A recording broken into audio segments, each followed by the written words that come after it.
across the daily schedule, are these IEP goals or objectives addressed? Where could we be addressing them? Okay, what would make sense in terms of the child's schedule? So, here's an example, and you have it in your packet. I know it's tiny, tiny, small. So try to find that in your PowerPoint.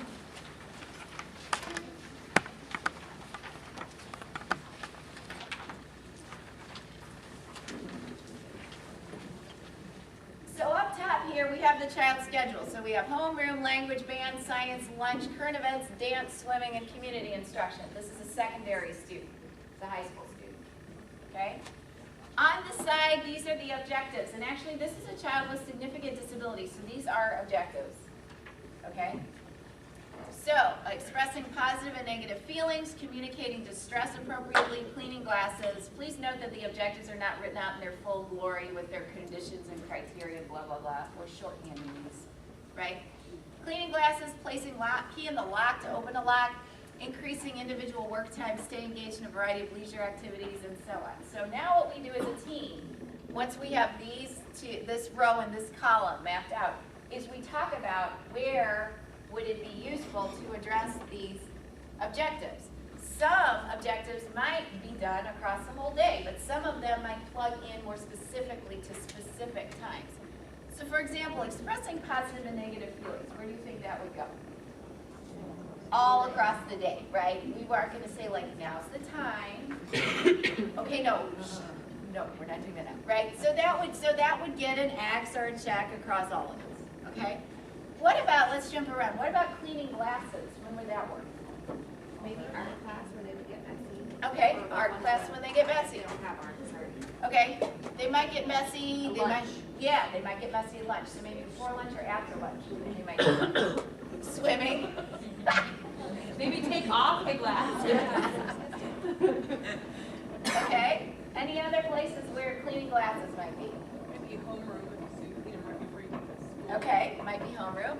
When I do this with students, sometimes they say, well, it depends on how dirty their glasses get. So you might say, you know what, if you have somebody who has really dirty glasses a lot, it might be like the first 5 minutes of every class period we're going to clean our glasses. Or if we don't have to worry that much, maybe it's in homeroom, maybe it's after lunch. So in the morning and then in the afternoon.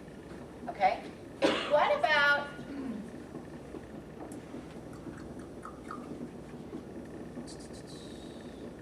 about gathering materials needed for a routine activity? Band, okay. Swimming.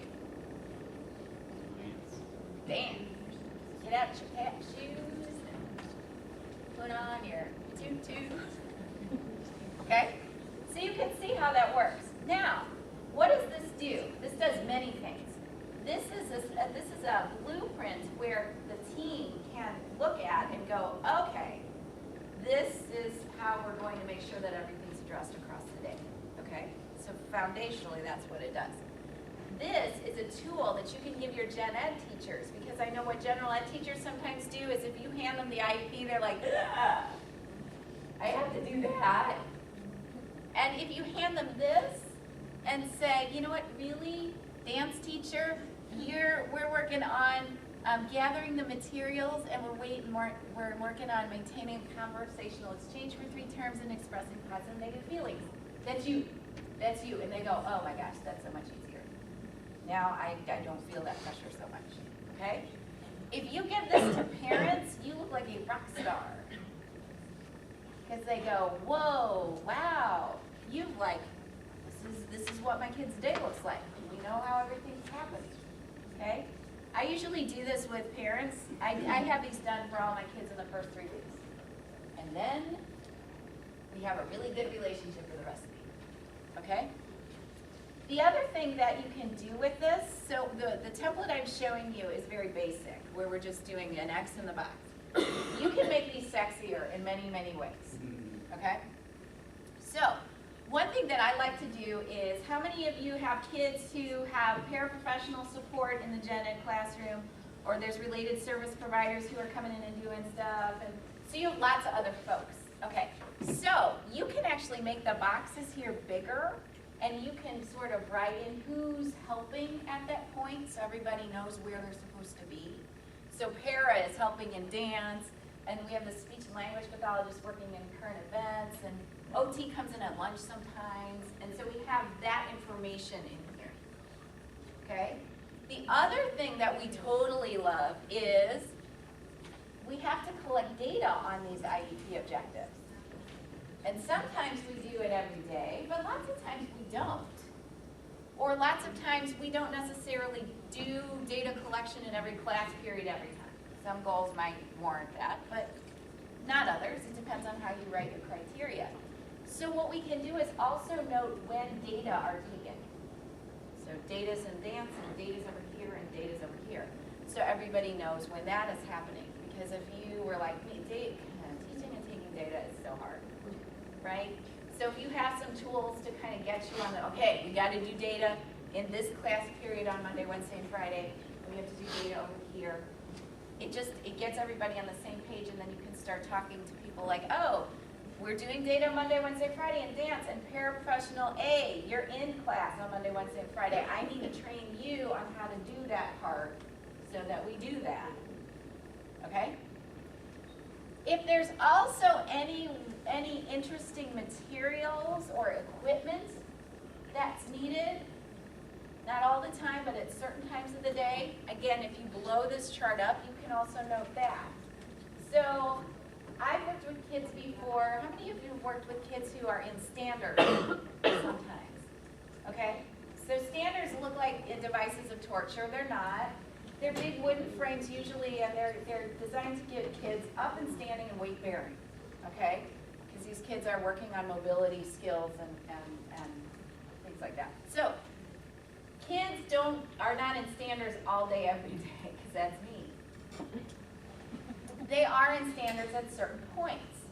If you have worked with a standard, not only does it look like a device of torture, but they're huge and they weigh a lot. So if you're like, okay, we're going to dance because we got to stand, just not cool. It's not a good idea.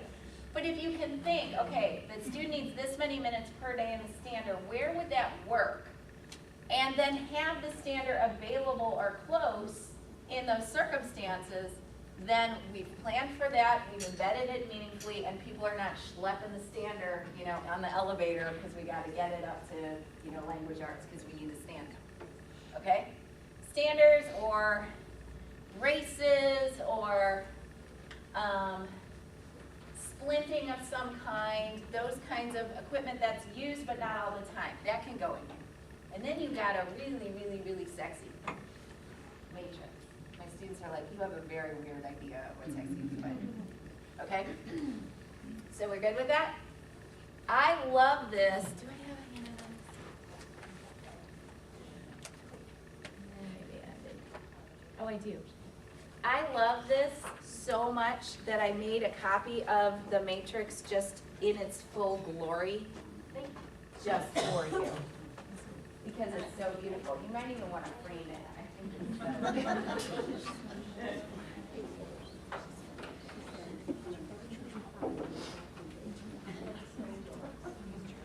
I tell my students too, when I'm telling them like really important things, I'll say, you may want to tattoo this on yourself. So this would be a tattoo worthy. And some of my students are like, we would have our whole body covered if we tattooed everything that you told us. Would you love to email that up? Yes. Let me make a note of that.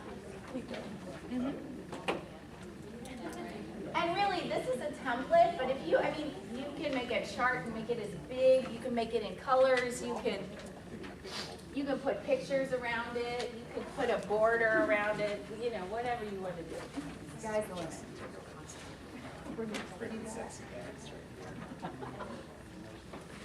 No. Okay. So, we've gotten to know the student, we've mapped out the matrix, we're ready to rock, okay? We know what we're doing, and now we got to think about how a student can participate in some of these classes, okay? we've dealt with the routines, and that's cool, but we all know that sometimes we're in classes, lots of times we're in classes where they have lesson 1 today, and lesson 2 tomorrow, and lesson 3, and what the heck do we do? Okay? So, we're gonna go through some options that you have in terms of working through that conundrum, okay? And working with curriculum meaningfully to develop some things for kids. So, we have to decide how a student can participate. And that gives you a lot of very technical stuff, but I'm going to jump over here. This is another tattoo thing. I don't have an extra handout of this, but you could, you could tattoo one arm with the matrix. Okay. So these are your options when we're faced with an activity, a lesson, a whatnot, okay, in a class. Okay? And they go pretty same, little different, a little more different, really different. That's how it works. Okay? And I'll give you some examples of this, and we're actually going to play around with how to work through some things with curriculum. The first option is same. We have an activity, and we do it the same way. Same activity, same materials, same curricular areas, same objective, same criteria, everything's the same. Sometimes we can do stuff like that. Not a lot. But if we do it the same way, fabulous. We do it the same way. The next option is multi-level, okay? So here we have the same activity. We have same or similar materials, the same curricular area, a different or similar level of objectives, okay? And same or similar criteria. So maybe you're participating in a math lesson and the curricular area is adding 2-digit numbers, and maybe we're working on single-digit numbers. Okay, it's the same curricular area, math. It's a different level. Okay, instead of do 2-digit, we're going to do 1. Okay, criteria are different because you're adding 1-digit numbers. Okay, we're going to do more examples with this. So if this is sort of making your head spin around, don't worry. Okay, it's going to get more concrete. The third level that we have, and this is one of my favorite levels to play with. Both of these are pretty fun. This level is powerful when we're talking about kids with more significant issues. When we look at the research on inclusion, kind of the million-dollar question is, does inclusion work? And that's a million-dollar question because it can be answered in a lot of different ways. So does it work for whom? And how do we define work? Are we talking about academic outcomes or social outcomes or communication outcomes, or, and are we talking about, teachers or students or gen ed students or special ed students or parents, what about that? But one of the results that has come out related to inclusion is that students with significant disabilities actually benefit a great deal from it. And it's because we use this layer effectively, okay? So I'm going to give you an example, and then I'm going to tie it back to this research finding that students with severe disabilities do well. Curriculum overlapping has the students engaging in the same activity. They have the same or similar materials. They are working in a different curricular area. They are working on different objectives. They are working on different criteria. What the heck does that mean? Well, think about this. Let's go back to the science lab. Love science. Okay? This is a student with significant disabilities, limited verbal skills, whatnot. This student is not working on any goal or objective that has to do with science. This student does have a goal related to manipulating objects and using grass release. This student does have an objective related to greeting peers and asking for assistance. That's what you're working on in the lab. So we're doing the lab, and maybe the student is responsible for handing the materials to the lab partners. That's their objective. They're doing the lab, and the student is responsible for asking for assistance with certain things. Okay? We're doing the lab, and the student is responsible for collecting the materials back. Okay? So we're doing the lab, and we're using those materials, but we're working on something. We're working on communication, we're working on social skills, and we're working on a motor skill. Right? And that is why we see kids with significant disabilities doing rather well when they are included well. Okay? Because think about this.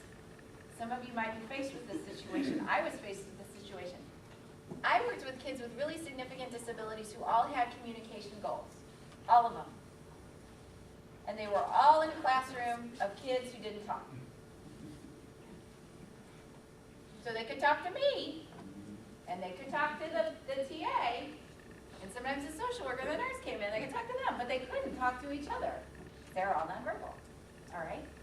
I had kids who were working on lots of social skills, okay? And behavioral skills, so things like requesting a break, appropriately, and making choices, and basically not stripping or taking their shoes off or eating things that were inedible or pinching people and throwing things, right?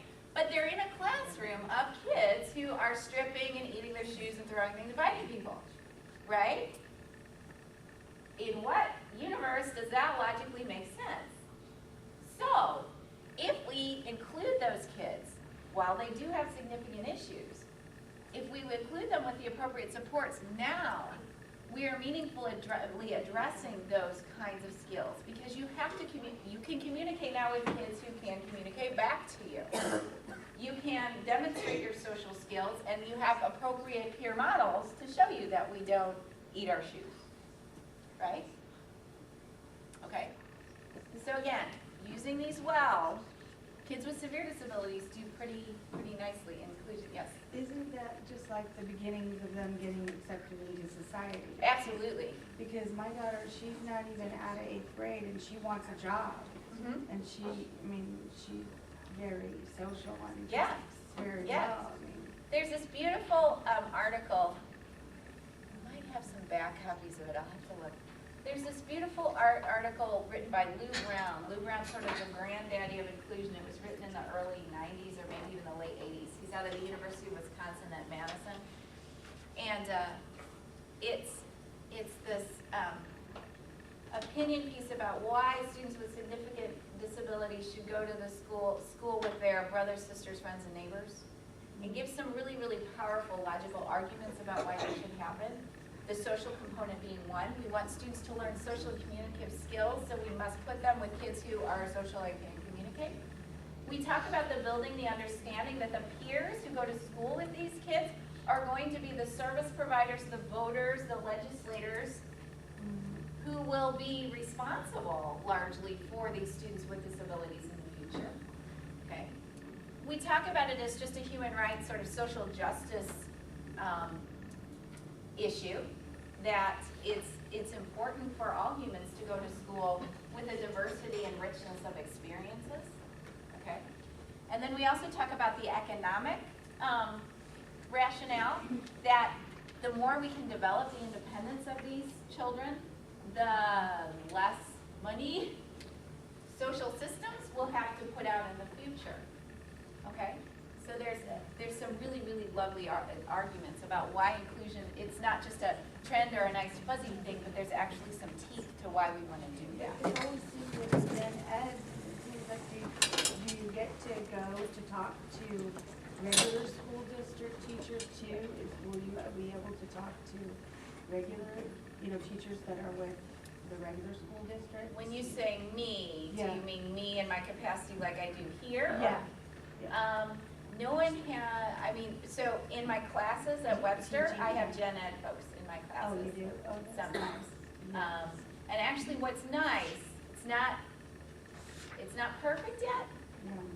but what is happening in Missouri is last spring, the state of Missouri came out with the new requirements for being certified as a teacher.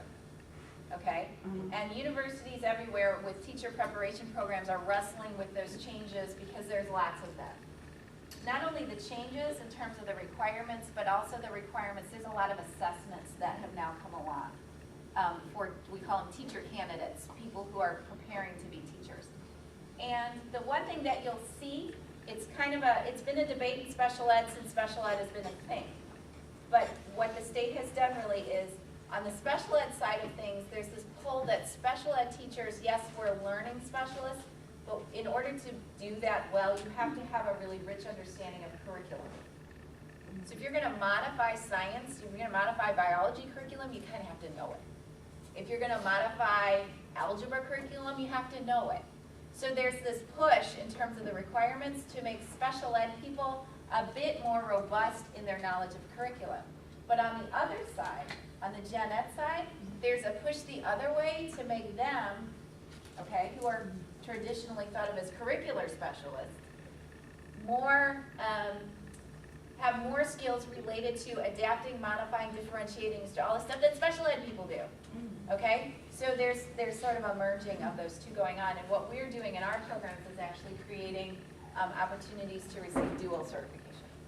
So you're certified in special ed and elementary ed, or special ed and middle school ed, special ed and secondary ed. Okay, so that you have both of those. Yes. So I have students that can fit in every square. Yep. Okay, and I have 4 students. Uh-huh. So talk to us a little bit about what you recommend on the square you're talking about now with the student your synopsis is about. Uh-huh. Time. So I'm in middle school, we have 90-minute blocks. I do not, well, I hate to say do not, hate and can't and not, Uh-huh. but 90 minutes It's- is not possible No. because one of the students is vocal nonstop. Okay? And so I can see it working with setting up because the grasping and moving and following us directions is ideal Yep.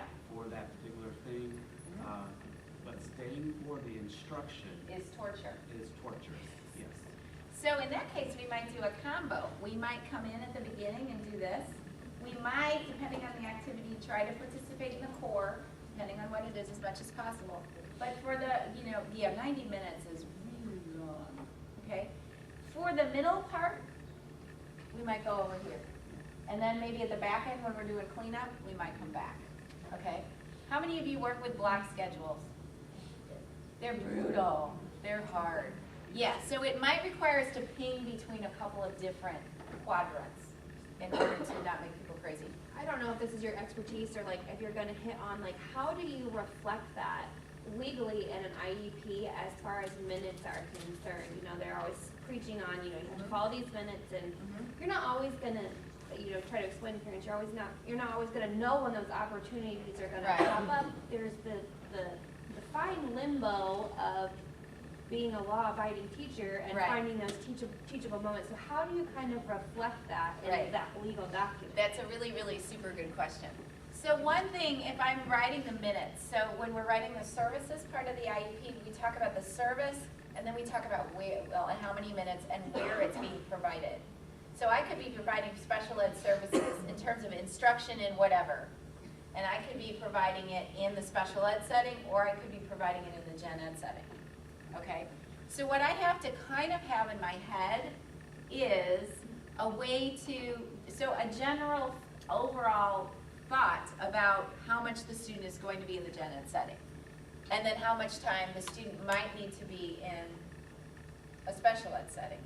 And so if I have that, I can split those minutes out and say, you're gonna get this approximately this much per week and this much per week.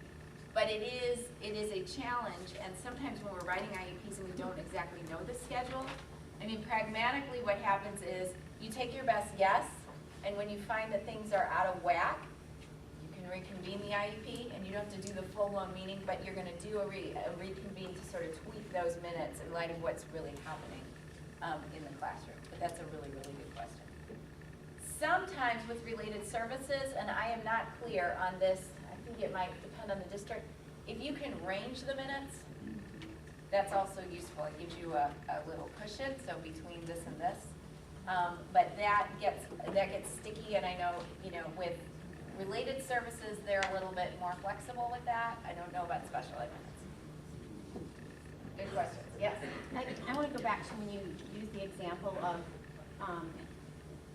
the IEP goal of a student reaching and grasping and doing things. And then, obviously, the curriculum would be modified. Absolutely. Okay. How, and this is where a lot of teachers, gen ed teachers get, okay, what do I do? How do I modify that? And you said now teachers are going in and Right. they're trying to Right. combine and do that. I think that's where we are all stuck in that limbo right Right. now. Are we going Right. to cover anything of that today? Yes, Of how, okay. Yes. Great. yes. Yes. what do I cover, what do I do? What do I cover, what do I do? And that's coming, yeah, we're coming in. Okay. You know those 2 handouts that I gave you sitting on? Okay. That's how we're gonna work through that, okay?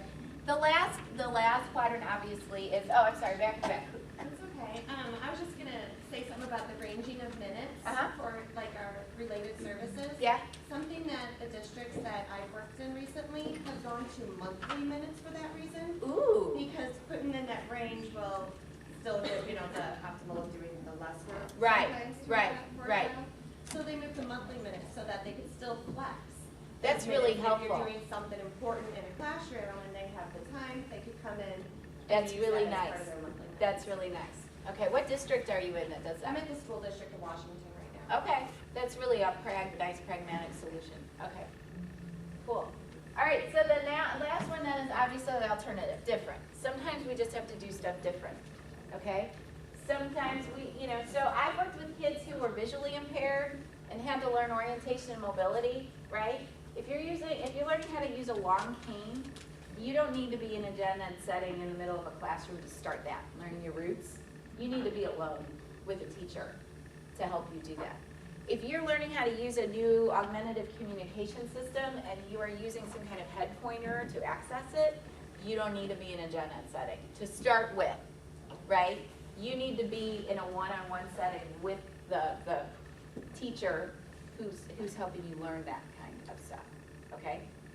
So sometimes we just need to do something different. When you talk about secondary students too, who might be having transition goals and might be going into the community or doing some kind of vocational training, maybe you don't need to be in a calculus class. Maybe you need to be out, at MOBAB, working in the cafeteria there, in the job skills program, okay? So, these are just some examples of each of those quadrants. I'm going to go through these quick. So here's an example of same, similar. Here's an example of multi-level. That's what it is. Okay? We're going to come back to this slide in a minute because this is where we're going to start. These are the steps for beginning to think about how we're going to, what do I have to cover? How am I going to break that down? Okay? So put a pin in this one for a minute. Here's a scenario. So this is the multi-level one. We're in science. The objectives for the unit for everybody is to identify the main idea, match vocabulary words to definitions. If we have a student with mild disabilities and language impairments, it might not be that the student is learning all the vocabulary and all the definitions and all the objectives, but we're picking 5 vocabulary words per chapter, 1 main idea per lesson, and the student has a study guide that he or she's given at the beginning and is tested on that at the end of every chapter, okay? These are examples of the study guide. Curriculum overlapping, that's that third one. I know I'm going through these fast, but we already walked through a lot of these examples. So Sam's responsible for locating his classroom, finding his chair, and taking on his class materials during physical science. Marcia works on range of motion to turn on the tape recorder during math enrichment. Okay? And then alternative curriculum, working in an office job, collects attendance, matches picture materials. Okay? That's just, it's an alternate activity. Okay? So we're all clear about the 4 options we have, right? So what I'm going to do is pull us back to that second option of multi-level, okay? Because a lot of us can function in that. Okay, so we have curriculum. Our student can participate, but we're talking about a different level of objectives, a different level of criteria, okay? How do we do that? So I'm going to pull us back to this slide. Here. So these are the steps that we're going to use as our anchors as we work through this.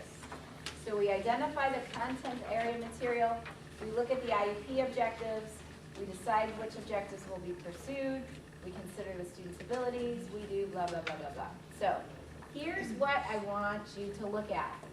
You have a yellow handout. This is one for 3 people. And actually, I have a few extra. So I want you to pull this up. This is curriculum, this is science curriculum, it's 3rd grade and it's used in New City. So this is real stuff. So can everybody take a look at that? Okay. So I want you to look at this. So this gives you an overview. Does anybody want an extra one? Because they just can't see so much. I'll give them out until they're gone.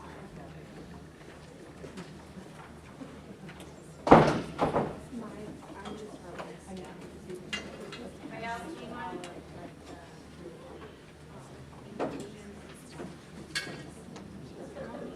Anybody else? Okay. So I want to give you a context for this too. So this is 3rd grade. This is the Structures of Life unit. This unit is meant to go over a big, like 1 or 2 months. It's huge. Okay? So put that, think about, it's a big unit, goes across a long period of time, okay? You'll see kind of the overview, and then this list that starts on the first page and stays on the first page is all of the learning outcomes. Okay, so this is what all the students are expected to know. Okay, then you can see how it's like aligned with every standard. Okay, and then this is sort of a list of the modules. So some of the big overarching lessons and how that works together, so we can get a description of that, okay? But what I'm really interested in is this first page, especially with the learning objectives. So let me give you a student to think about. We have a student who's in 3rd grade, and the student has Down syndrome, and let's say mild or moderate intellectual disabilities, okay? The student speaks in 2 to 3 word sentences, okay? Let's say it's a girl. You can even name her. What's her name? Betty. Betty reads at 1st grade level. She has IEP goals that are related to doing addition with touch points. Everybody knows what touch point now. Following 2-step directions and routines. Increasing sight word vocabulary and reading fluency. Increasing her mean length of utterance in conversation with peers. You know what that is? Increasing how long she speaks. Okay? And asking for assistance. Okay? So here is your job. In light of that, and you kind of have a general idea of the goals that I'm asking you about. Okay? I might type them up here as you're working. Your job is to look at the objectives of the unit. And I want you to identify, let's identify 5, top 5, that would be important for this student if we're working on a multi-level curriculum, okay? What are the top 5 objectives that you would choose? And when we share these, I want you to be able to give me a reason why you said, yeah, that was I chose this objective because X, okay? So everybody know what they're doing? Okay, so work with 2 or 3 friends, or people you're sitting next to, okay? And come up with that, and I'm gonna try to get out of this and type those goals up here so you can see them.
Become familiar with the diversity of organizations.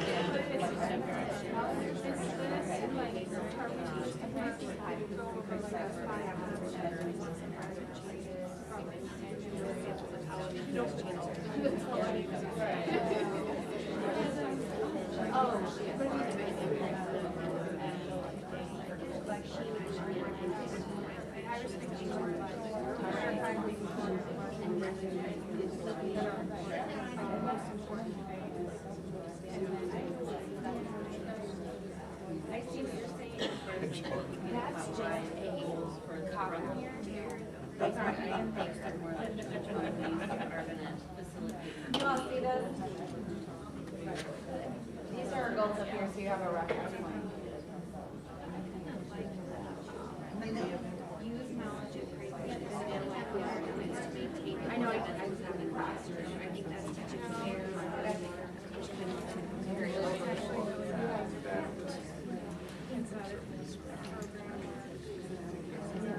Right. So they realize that observe and describe observing and care.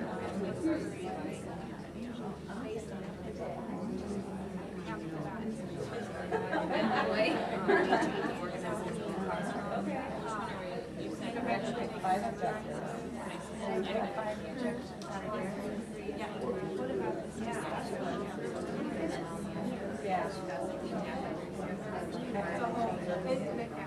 Definitely on that level.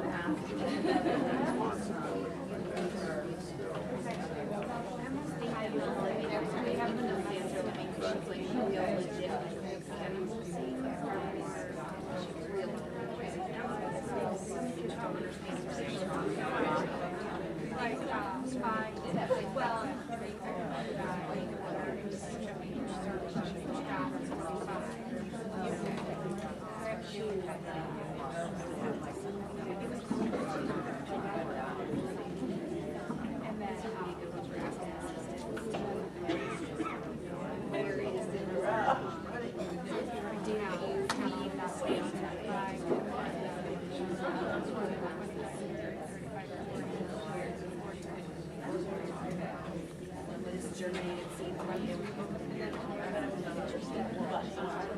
And there might be like, I'll take pictures, right? Okay. Would there be anything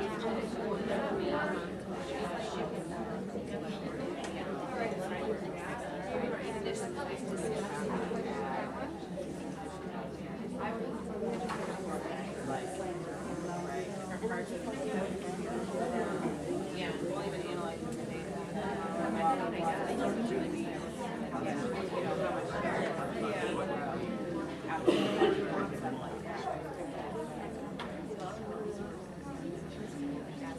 So how much more time do you need? None? Are we good? If you need more time, you can have it. I just need you. 3 minutes. 3 minutes. Okay.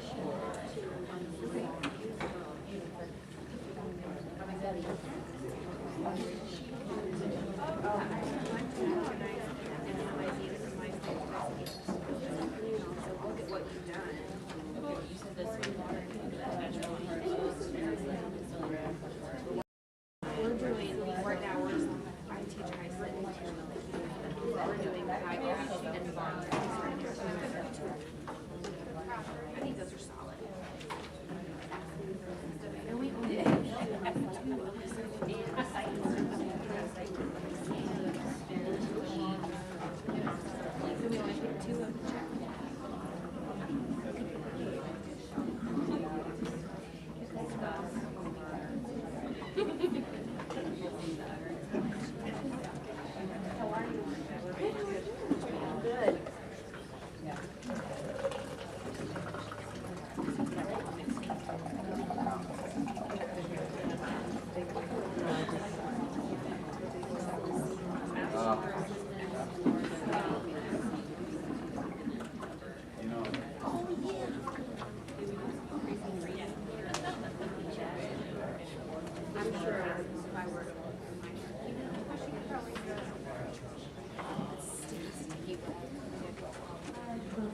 Or do you pick the most important objectives that go with their goals? That's a really good question. What do you think? We're gonna actually, this is the next part, is what, how do we go about choosing? How do we go about prioritizing what was important? Okay? All right, so everybody ready? Okay, so let's just have a few people share what objectives they chose. Okay, and then we're gonna get into a discussion of why we chose what we chose, okay? I'm sitting down because I'm gonna type stuff eventually, so can everybody hear me? I'm pretty loud. So, anybody want to share objectives that they chose? Don't everybody jump up.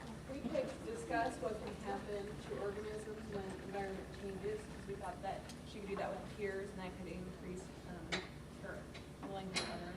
Okay, so you chose that one because it seemed to, I'm gonna start taking notes here, because it seemed to address an IEP goal?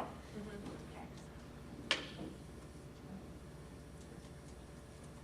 Okay, what other ones did you choose? Actually, you know what? Somebody else talk about one that they chose. Just one. Uh-huh. Investigate the effect of water on seeds. Okay, and why did you pick that one? Well, it's a life skill. I mean, it's something that they're going to see, and it can be done very simply. Okay, Um, so it's concrete, It's concrete. We do it. It's very simple for different age levels. okay? Anybody else have one? We also put investigate the effects of water on seeds because we thought that could go along with following a two-step direction. Ah, so it's concrete and a life skill, and it addresses an IEP Right. goal. Wow, love it, okay? What else? We did use knowledge of the crayfish and stale life requirements to maintain the organism in the classroom because we thought it was very real life, like certain things need it, and it also did the asking for help, like where is the food, have you fed the snail Okay. today? Addresses an Things like IEP that. goal, concrete, awesome. Other ones? Observe, describe, and record structures of germinated seeds and learn their functions. Okay, and why'd you pick that one? Because it says describe, you can do the increase longer than 3-word utterances. Yep, You can also do side word vocabulary. okay, And so- that one, ask for assistance, as Okay. in pretty much all of those, and then also follow a 2-step direction and a routine. wow. To get things prepared. So we can address all of them in one objective. Awesome. Anybody else have a different objective?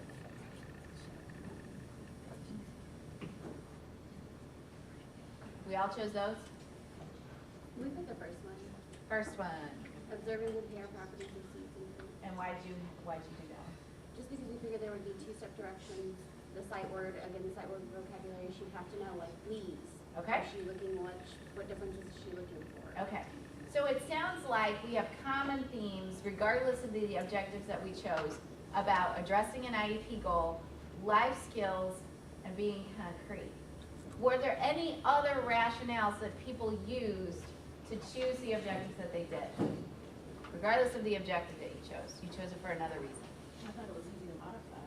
Easy to modify, okay? Which objective were you thinking of? Last one, collect, organize, and analyze data. Okay? Anybody else? Last one would be cross-curricular, she would add, she would use the addition of touch points. Okay, cross-curricular potential. Okay? Anybody else? Some of the ones we chose, they have a social aspect to them because she's going to have to be discussing things with her peers, so it's encouraging that interaction. Okay? Anybody else? Well, we don't know her, but maybe going with what she likes, if she likes being more according towards. Yes, yes. And we don't know, but if this girl, what's her name, Betty? If Betty loves crayfish, it can happen, okay? If Betty loves crayfish, you better believe that anything that has to do with hands-on crayfish, man, we are locked into that one so much. Or snails, we're rocking the snails, okay? Okay, so addresses student interest. Did anybody choose something because you went, ooh, they're doing this in 3rd grade, and I know they're gonna do it in 5th grade, and I know that they're gonna do it in middle school, and it's gonna come around again in biology? Anybody do that? Okay, that is also something that you might see, that there's a skill that sort of is going to loop through the curriculum, okay? So,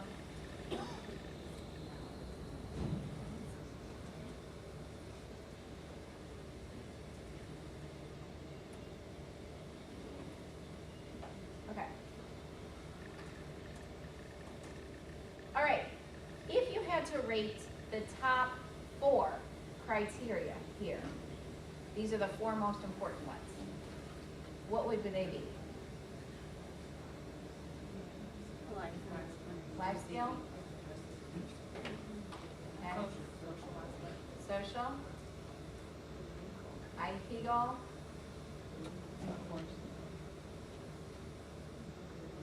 Okay, Easy to modify.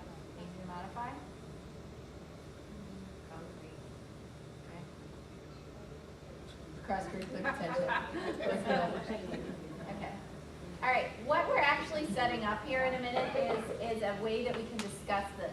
So you say, well, I think IEP goals are the most important, and someone else might say, maybe you have a parent who says, no, my student needs to be interested in this, okay?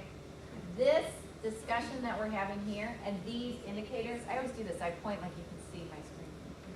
These indicators up here are a good way to launch a discussion and make some decisions as an IEP team.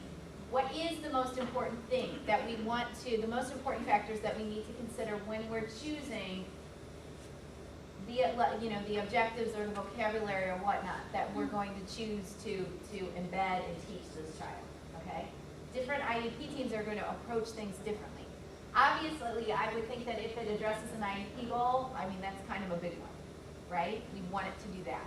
But different teams might say, you know what, no, this kid needs friends so much, this would really, improve the quality of this child's life. We really need to go with those things that have those social components. Or someone else would say, I know that we have behavioral problems, and this kid is not engaged in something that he or she is interested in, we gotta pick those, okay? Or I know that this kid is, if we're talking about somebody who's more mildly impaired, this kid could have the potential to be college bound or tech school bound, and so we really want to pick the core skills that loop through the curriculum and prepare them for those. Okay? So we're gonna work with this. Okay? We have our list. We've sort of established what might be, if we were having this discussion as a team, we might pick these 4. Okay? But different teams are going to pick different ones. And that's all right. So now what I want you to do is pull up the green one. And I have extras too for people who don't want to share or have trouble looking at them.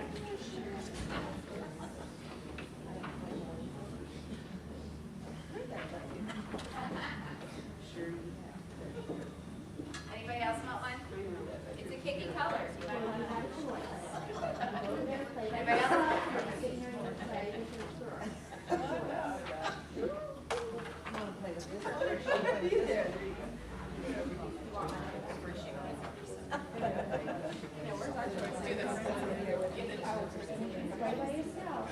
I got one more. It's lonely. No? Okay, so this is actually the vocabulary that goes with the unit.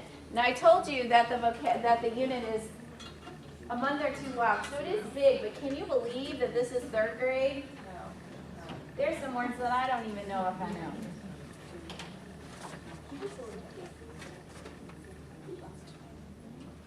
Okay, so same thing. I want you to look through, and actually I'll give you, since there's like 700 million pages of vocabulary, I want you to pick the top 8 to 10 vocabulary words that it would be important for the student to know. And again, be prepared to justify why did you pick the words that you did. Oh, look at pages. Okay, it's pages. It's pages. Okay? So go through that again with your same friends or people you're sitting next to. Top 8 to 10 vocab words, and why did you choose those? Go.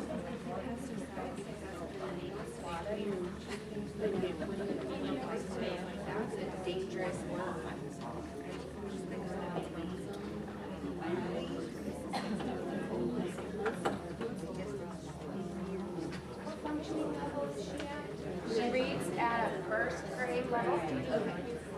Yeah.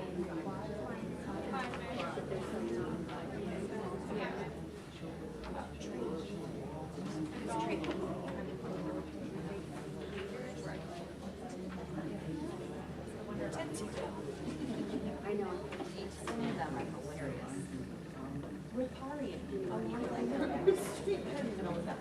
Radula, that's the one that I.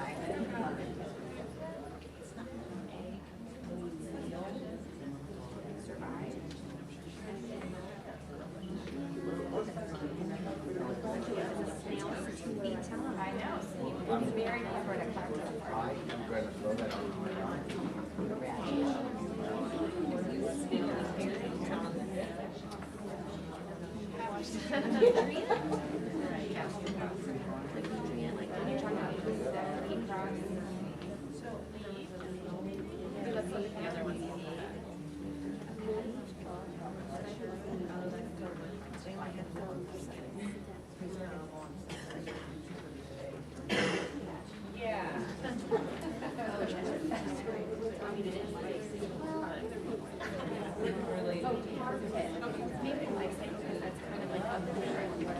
Something that you can elaborate on.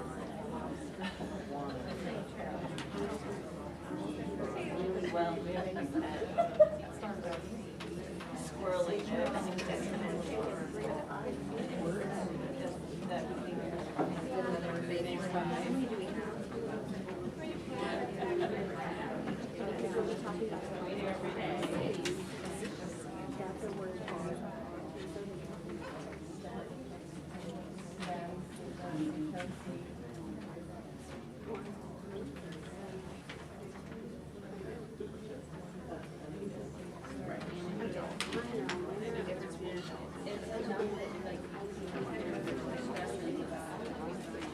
so they know, right. Right.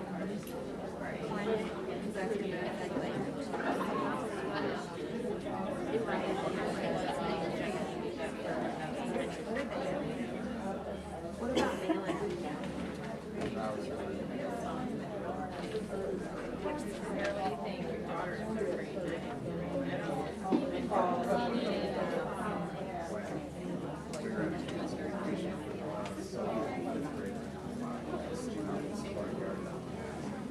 Yeah, that'll be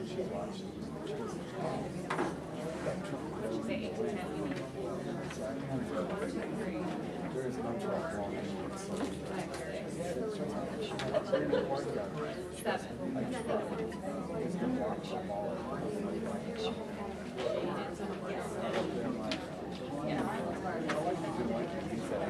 She goes about 2 weeks.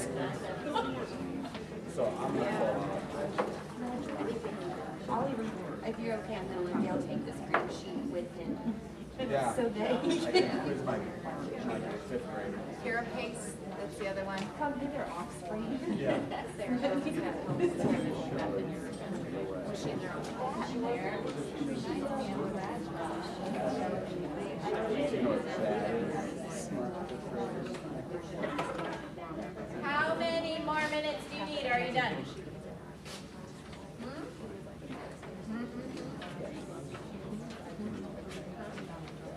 Zero? Looks like we're good. Okay.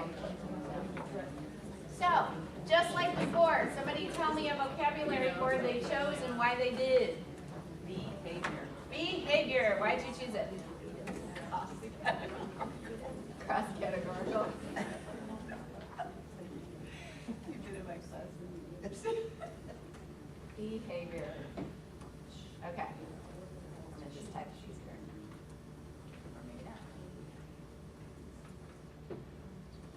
All right, what else?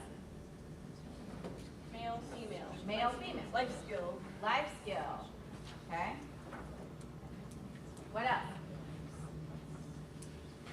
We chose some words that have multiple meanings so that we can increase vocabulary across time. So things like beneficial and decline.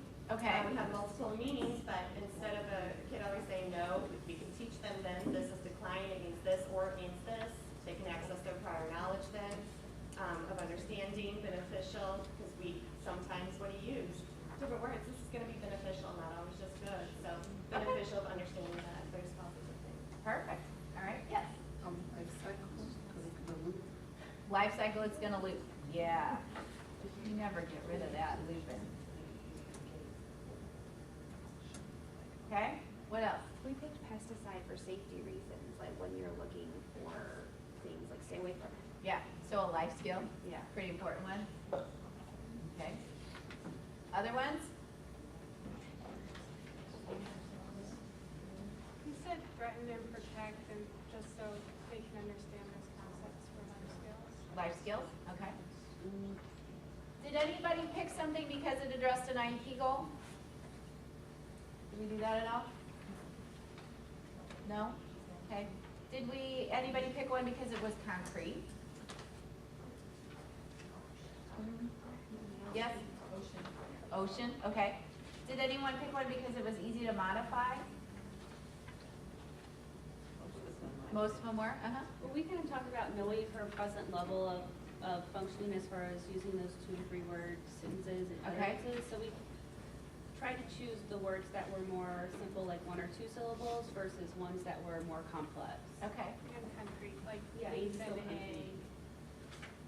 okay. Students' level of expressive language.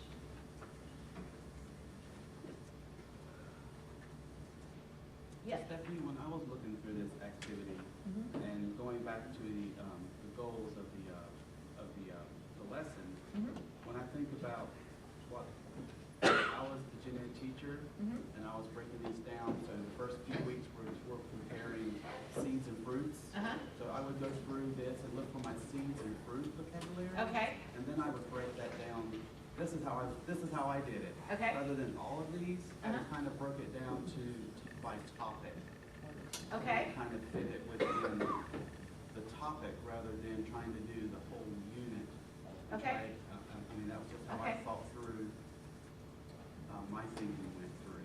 Okay. Plus, my crayfish vocabulary may be a little different from my seeds and my Okay. fruit vocabulary, but my Okay. math vocabulary may be the same through the whole unit. Okay, okay, yeah. Okay. Or you could say, I'm gonna look, because we're talking about life seeds and fruits and snails and crayfish and all kinds of stuff. So I wanna find the vocabulary that is the most common maybe across all of those. So it's called core vocabulary. Spell it right, yeah. Okay? So it's those things that, because what we know about our learners is that they need a lot of extra practice in order to master something, correct? So if we're picking, here's our crayfish words, and we're gonna do that, and now we're gonna go to seeds and fruits, and leave our crayfish words, things that are pretty specific to crayfish. Now we're gonna jump over here. Well, we may have been starting to learn those words, but maybe not, maybe we need additional practice, but now we've moved on to seeds and fruits. So if we can find words that go across all those topics, all right, so that we get that kind of practice, no matter what the topic is, then we've got, then we have a better chance of having the student learn them. And that brings up another thought that I was thinking about when I was looking at this, is the pacing in a gen ed setting. Yep. Especially in the middle school setting, when I get some vocabulary and we're learning it, and then in maybe 3 days' time, not in 2 weeks' time, but Yeah. 3 days' time, the next set of vocabulary has been introduced. Yep. And my little kiddo is still Yep. learning 3 or 4 new vocabulary and then applying that learning. Right. Showing that learning. Right. So So that gets, so this not only applies to individual units, but if we have the luxury of perhaps looking 2, 3, 4 units ahead and saying, okay, we're doing something on life cycles, and then we're gonna do something on oceans, and then we're gonna do something on forests, and then we're gonna do something, so what kind of objectives and vocabulary do we have with all, let's look at all the units for the semester, and now let's pick very strategically, these are the ones that are sort of the core that can flow through these are the vocabulary, because we might need a full semester to make sure that students get that, because they need that much repetition. Now that's harder to do when you have teachers who are not willing to play ball with you, but in a sense, it can be, this task can be easier, because I would hope, how many of you at least have access to the textbooks that your gen ed teachers have? Okay, anybody not? Just say- If you don't, you need to have a fit. I mean, really, you can't do your job without them. Yeah, I mean, so it's important to be political in lots of things that we do as teachers, and then other times it's important to have a tantrum. And that would be one, right? Our schools are getting away from the textbooks altogether. Okay, so what are they using? Just different types of packets and booklets that they're coming up with on. Okay, Just to go with the curriculum. so can you get access to those? We can, it's Yeah. hard sometimes though. Yeah, it is hard. Here's another thing that is really, really useful, and this is part of your job as a special ed teacher. And gen ed teachers, I don't mean to offend, because I love you and you do very, very important work, but sometimes people get overwhelmed with things. Bribery in the form of candy and donuts and treats is a really, really good thing if you're a special ed teacher. Part of your job is, you have to build, and this is the afternoon stuff that we're gonna talk about, but part of your job is PR. And we would like to think that everybody just has every student's best interests at heart. And, I think for the most part people do, but people get overwhelmed with the amount of work that they have to do. They get overwhelmed with feeling like they don't understand everything that needs to happen. And that's where kids reap the benefits of that, and they're not very positive. So part of your job as a special ed teacher is to go shoot the poo with the gen ed teachers and bring them candy, so that they give you their packets and their textbooks and their whatever, okay? I don't have a problem getting that information, especially at the elementary level, but a lot of times it's, with everything going on, they'll do their planning on the weekend for what's coming up next. So I like getting it in that time period. Right. That's hard, but then I have some teachers like, okay, I'll take care of it, which is great, they'll pick, but then, like if I have a kiddo with behavior things, it's like, okay, I wanna know how you're doing that. Right. And it's the time for us to get together, to show her how to use Class Dojo as a behavior modification, so she can use it to teach him, and she takes over behavior. Right. And there's Time lots is the of big different thing. It's ways. tough. Yeah, there's lots of different ways we can approach this. Once we work through this exercise too, I'm gonna give you kind of here's how we can use this now if we have an ideal situation, and here's how we can use it if we don't, and here's how we can use it in a pinch, and here's how we can use it if everything's falling apart, but we're gonna do what we can do, okay? But yeah, sometimes you have that opportunity to plan and meet with gen ed teachers, and you have access to their materials. And I had wonderful teachers I worked with who adjusted their lesson plans, so they gave me their lesson plans on Fridays, so I had them. Sometimes you have that. Sometimes you don't, but you can say, can I at least have the textbooks and know what units you're covering? That's a less than ideal situation, but it's still, we can work with that. And sometimes we gotta shoot from the hip a lot more often. And there's ways that we can deal with that too, okay? So, I want to come back to this for a second. But the idea of, this is a big unit. But even thinking big, what we're doing with this unit, you could do with multiple units in a row. You could say, could I get all the units or all the content for a quarter? And look at those and say, okay, in light of that, this is what the student's going to learn in terms of the objectives, because they go through, they are cross unit. And these are the vocabulary words, because we know that the student, again, needs that extra practice. Okay, so I'm going to add on the objective side, I'm just going to, objectives, that's, repeat topics. And we can call them core objectives. So no matter what, we can deal with them. Did anybody pick words because they were just so freaking cool and you've never heard of them before?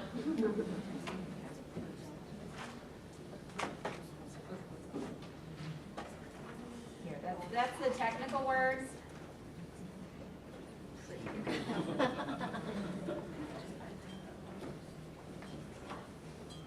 Right? schedule is my favorite one in that list. Yeah. You can use that word at a cocktail party and people think you're weird. Yeah. Right? It's a snail's cheeky tongue. Okay. All right. So here's what I want us to do now. Actually, what time is it? And do you guys want to stretch a minute? We're going to go till noon. Stretch for a minute while I put another table together. Okay?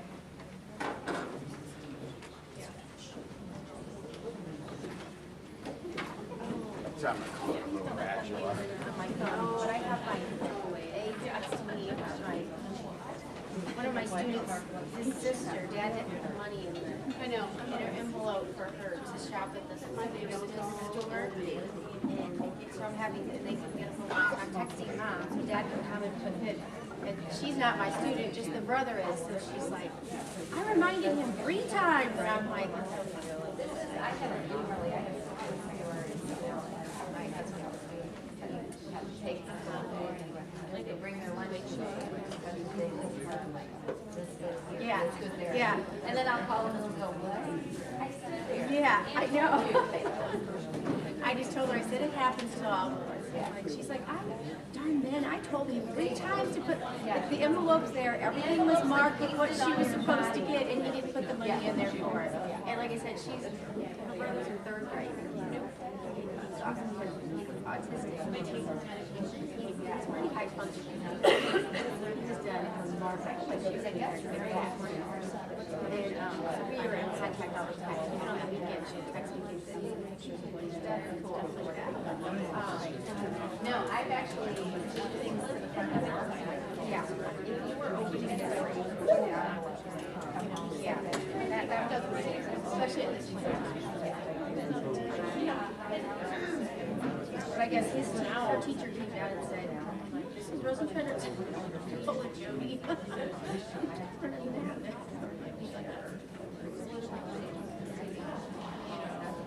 Not that I would not my birthday text them and say, I worry about him. If he doesn't do well, I just have a lot of years. Looking for it?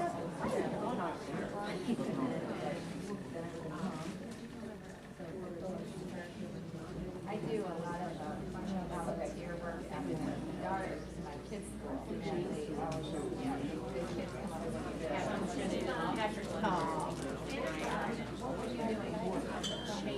Hey, at Western, do they do, my daughter's going to school, they don't offer, a special education Webster offer that, did you do that? Like, that's how you age when you do it in the summer. It wouldn't be one summer. You have a special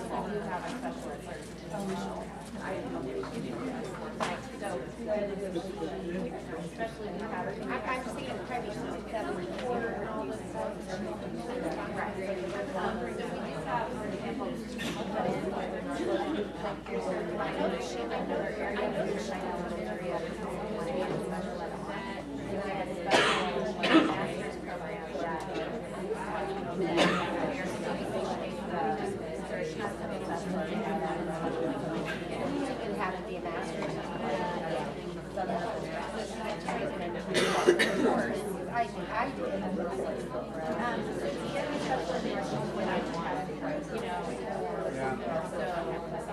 What I would recommend is, and that's the same thing, so she's going on school,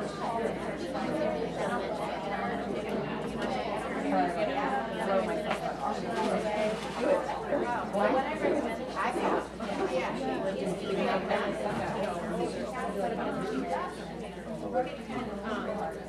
you should call somebody and say, I go to one of it, you know, professional thing, whatever. Like mom, and that's the other. She wants to go out she's going on this trip, she's 6 weeks, she doesn't know what summer she's going to go.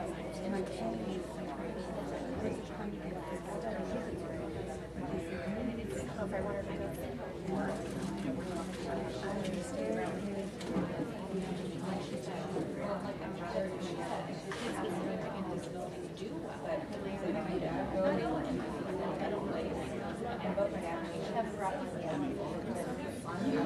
All right.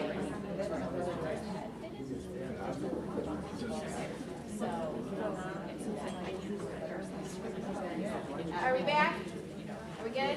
We got about 30 minutes and then we'll have a bigger break. Yes, Mark. Maintenance at the end, related to the book that's out, I recommend for this textbooks. Textbooks. Yeah. For, for about curriculum Yeah, adaptation? what you're talking about. Or is it most important part of the new research?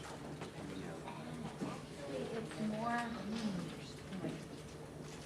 you know where I got a lot of this stuff? Well, I learned a lot of it on the job. Right. Does special school districts still have Inclusion Matters? That's, anybody work for SSD? Okay, there's a lovely, handbook, group of documents together that's called Inclusion Matters. And it has some really concrete teaming tools, the levels of adaptation, that's in there, the matrix, the routine chart I'm gonna show you in a minute. A lot of those materials are in. But really, the materials that I've shown you here use Inclusion Matters as a starting point, and then it's my working through them and saying, okay, well, this is what it's gonna look like in practice.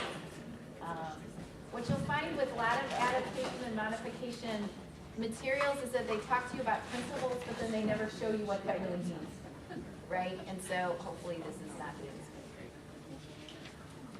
Okay?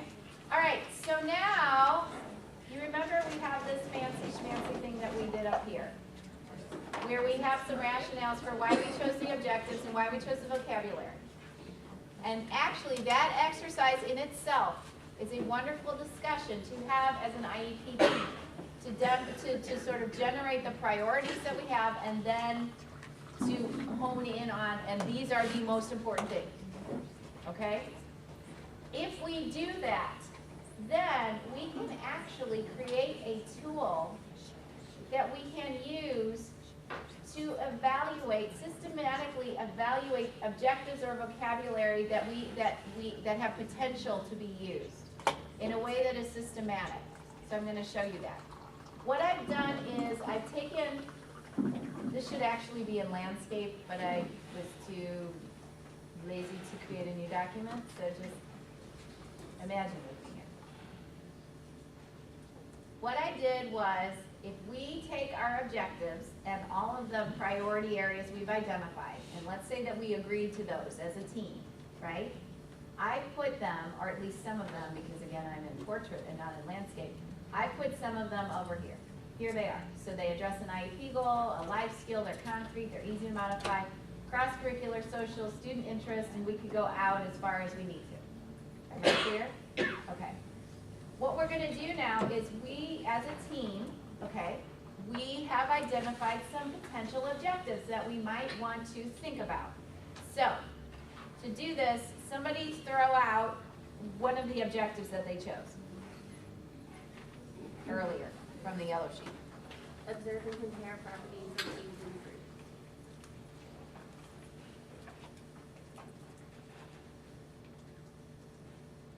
What's another one?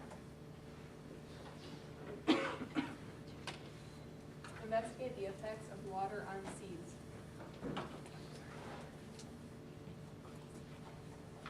Give me one more.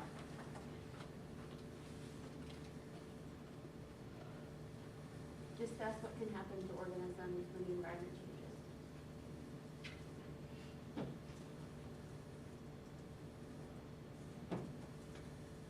Okay, and we could go on and on. So say like we said, all of these have potential. There are 20. We need to narrow them down. We need to prioritize the top 5 or the top 8 or the top 10, okay?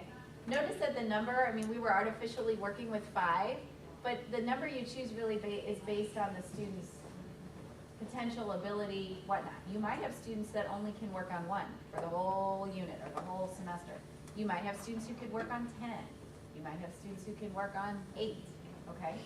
We're picking artificial 5 right now for the sake of argument, okay? So, here's what we can do now systematically. Are there, first of all, we highlighted this as, if we wanted, this is gonna be real fancy.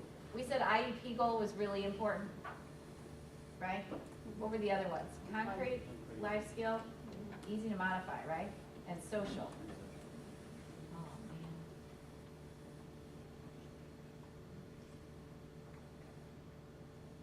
man. So, anytime we, okay.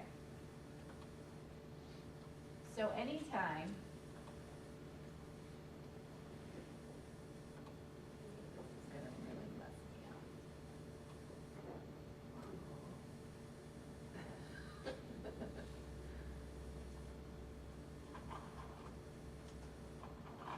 Man, I'm pushing it. Okay. Anytime you can check a box that is bolded, you get 2 points. Let me show you what this means. So observe and compare properties of seeds. Can that address an IUP goal? How many?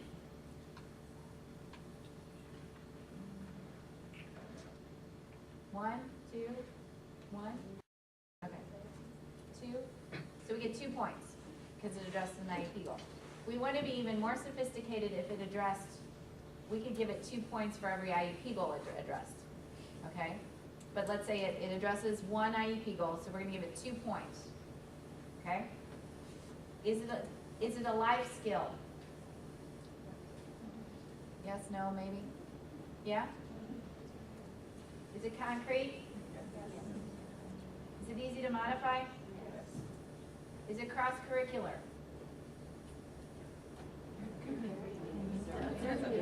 Comparing is, okay? Social? Student interest? We don't know. She doesn't here. That's what I mean, okay. So, what's the total of number of points that this one got? 2, 4, 6, 8, 10, okay? Let's do water. Does it address an IEP goal? How many can it address? Remember what the IEP, let's do that.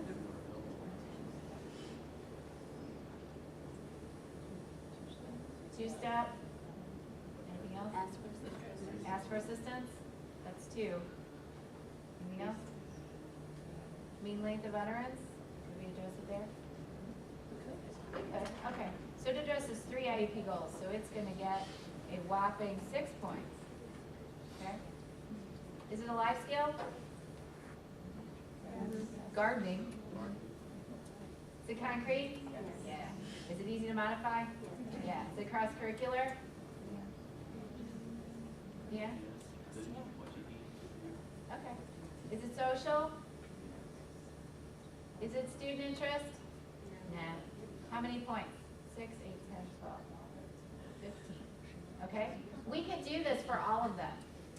And the numbers that pop to the top would be the numbers that we would say, okay, these are, we're gonna pick the top 5, the objectives that earn the top 5 points. There they are. And you also have a data tool that shows if somebody came back to you and said, how did you pick this? We said, well, as a team, we discussed what were the priorities that needed to be had in terms of picking the objectives and vocabulary. We decided what those were. We even rated those that were a priority. And then we used that to create a tool that would systematically rate how important these were. And here it is. Okay? It's a database decision. Now, if we didn't want to be fancy, we could just make everything worth 1 point. We weighted some things, particularly here, but we don't have to. But this is meant to show, while we might go about picking things differently, the system, okay, the process that we use can be the same. We have a discussion, we think about what's important to us as a team in light of what the student needs, and then we can put together a tool that will allow us to work with some of those things that we think might be important, but we wanna check out whether they really are. You can do the same thing with vocabulary. Okay? Cool? All right. Do you like this? Do you want me to somehow save this and send this to you? Yes. Oh, yeah, okay. I gotta make a list.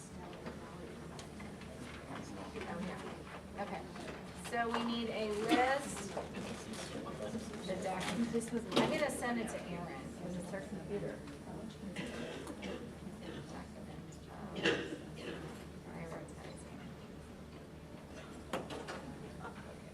Okay.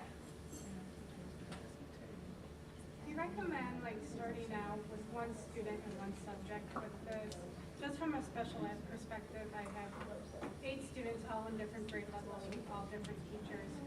Doing this for each subject. Would make you wanna cry. Yeah. Or even doing it holistically, or doing it for what would benefit all of the kids, Yep. and then break it down Yep. once you got that. Yeah. So the one thing that I will tell you is that when the kind of the learning curve or the time investment in terms of doing this, if you're not used to doing this, is pretty high. So one thing that I know as a teacher is when you're trying to make a change to something, you could try to approach it like, I'm gonna do it all with everybody all the time, and that is a way to make you crazy.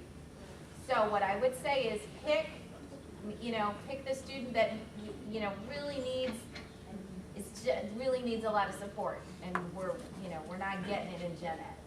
Pick that one, or pick the teacher, the gen ed teacher who's the most receptive to working with you in this way, and do that. So pick your battles and start a little bit at a time. You will develop your fluency. This is a thought process. It's really, and I'm gonna show you, I brought my bag of tricks here. It's cool to see all the bells and whistles and different things that you can do, and I'll bring the dog and pony show out in a minute. But having processes to do this no matter what is really, really important, so that we can, again, start small and develop our fluency, and as we get more fluent, then this becomes faster. Okay? Plus, as we develop materials over time, if we do it the right way, we have them. So when we get another 3rd grader and we're doing this, we can pull some of that stuff back out because we've already made it. Okay? All right, so let me save this, but we're going to jump back to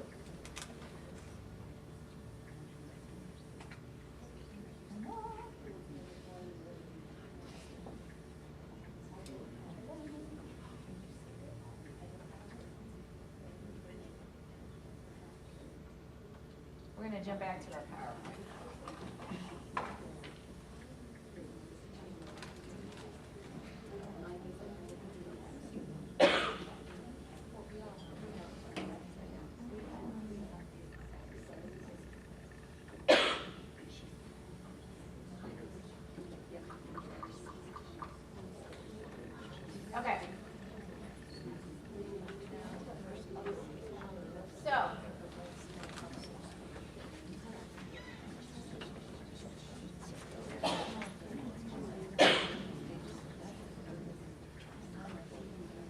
Okay.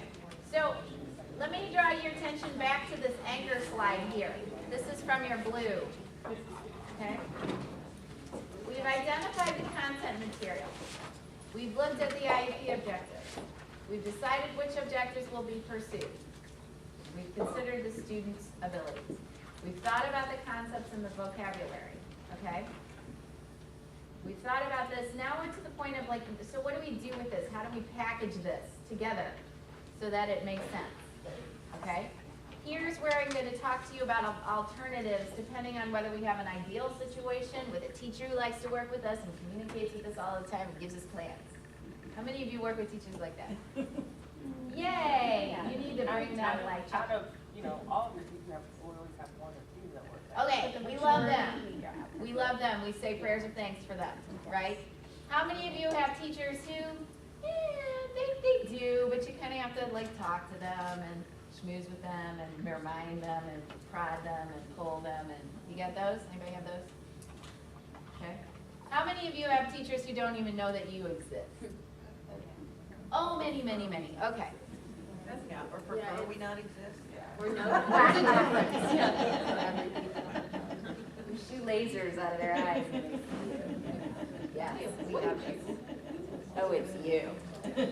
Yeah, we got things. Yeah. Okay. I tell my age here, but I did this when it first started, like 20 years ago. And that regular ed teachers would see me and turn and walk the other way down the hall. Because they knew I wanted to put, but I'm like, I will do all the work, I'll grade the papers, I'll modify your papers. So, My first year of teaching now, I worked in an all special ed building, but I was like doing stuff that was different, and I was like new, and I did all this community stuff, and I strong on my principal and let me do stuff, and people were a little mad at that. And so I had to eat lunch at 2:30 in the afternoon, because if I walked into the teacher's lounge, they just get up and go, oh, it's my food, we're out of here. Yep. They really Okay. don't like the parents. Huh? They really don't like the parents. I had my daughter in the 5th grade with the inclusion, with the. They really don't like the moms that were included. oh, I'm sure, which you need to, that's wonderful to have parental support, that's awesome. We don't have it a lot where we work, so thanks. They might not appreciate it, but we do, so thanks. I love my parents. Excuse me. Oh, I'm She's in sorry. 8th grade now, and that's the largest. So, the handout that I'm giving you is the first options where we have a teacher who kind of likes us, who kind of talks to us, who gives us her materials, and we can work with. Everybody have one of these? I have extra. They're coming down.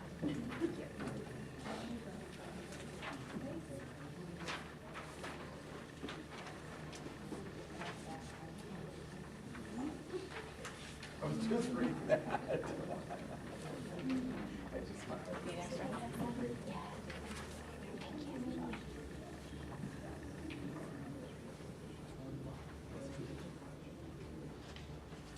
So you might have a teacher who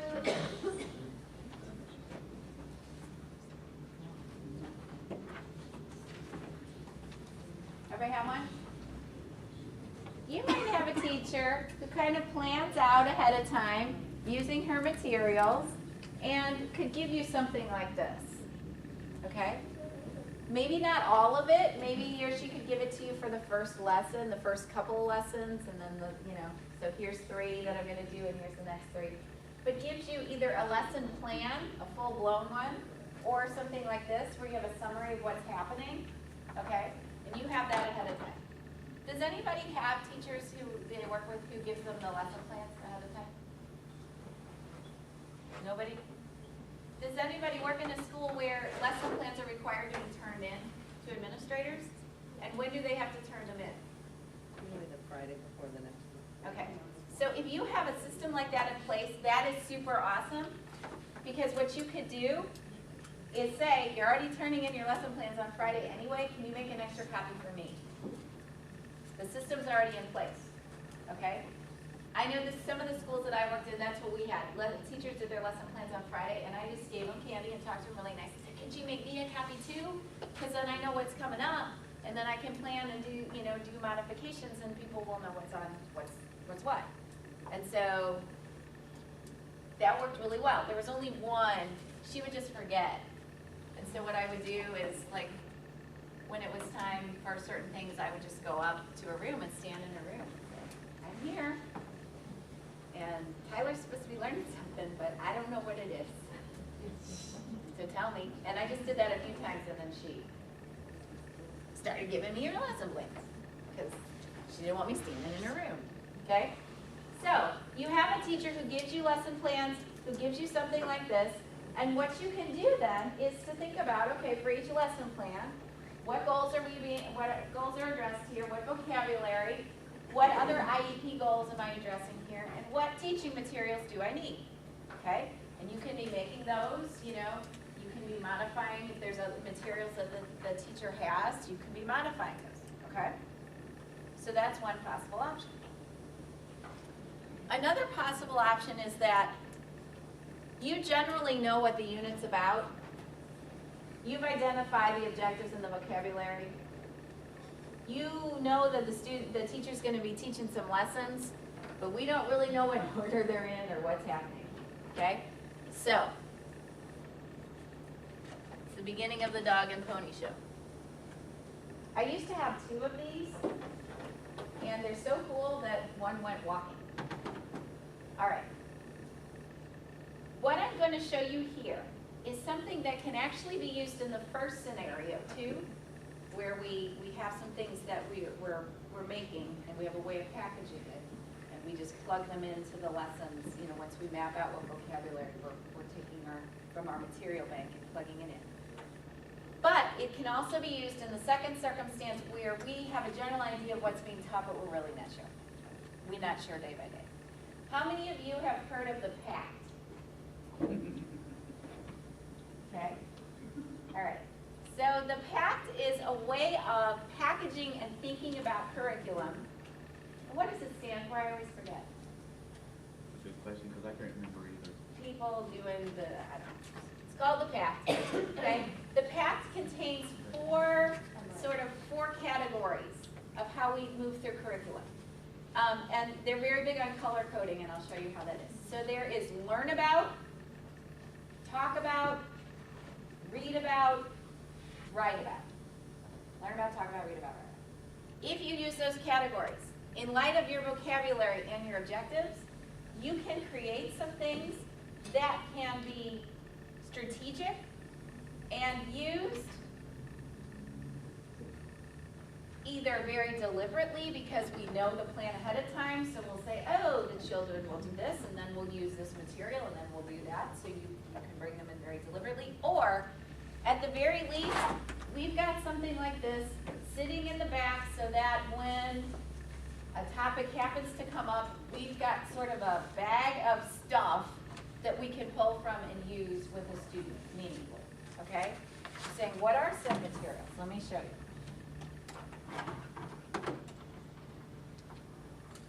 Okay, so the PACT is known by its colors, but you know, you can pick whatever colors you like. Don't miss it. So, learn about is green, talk about is red.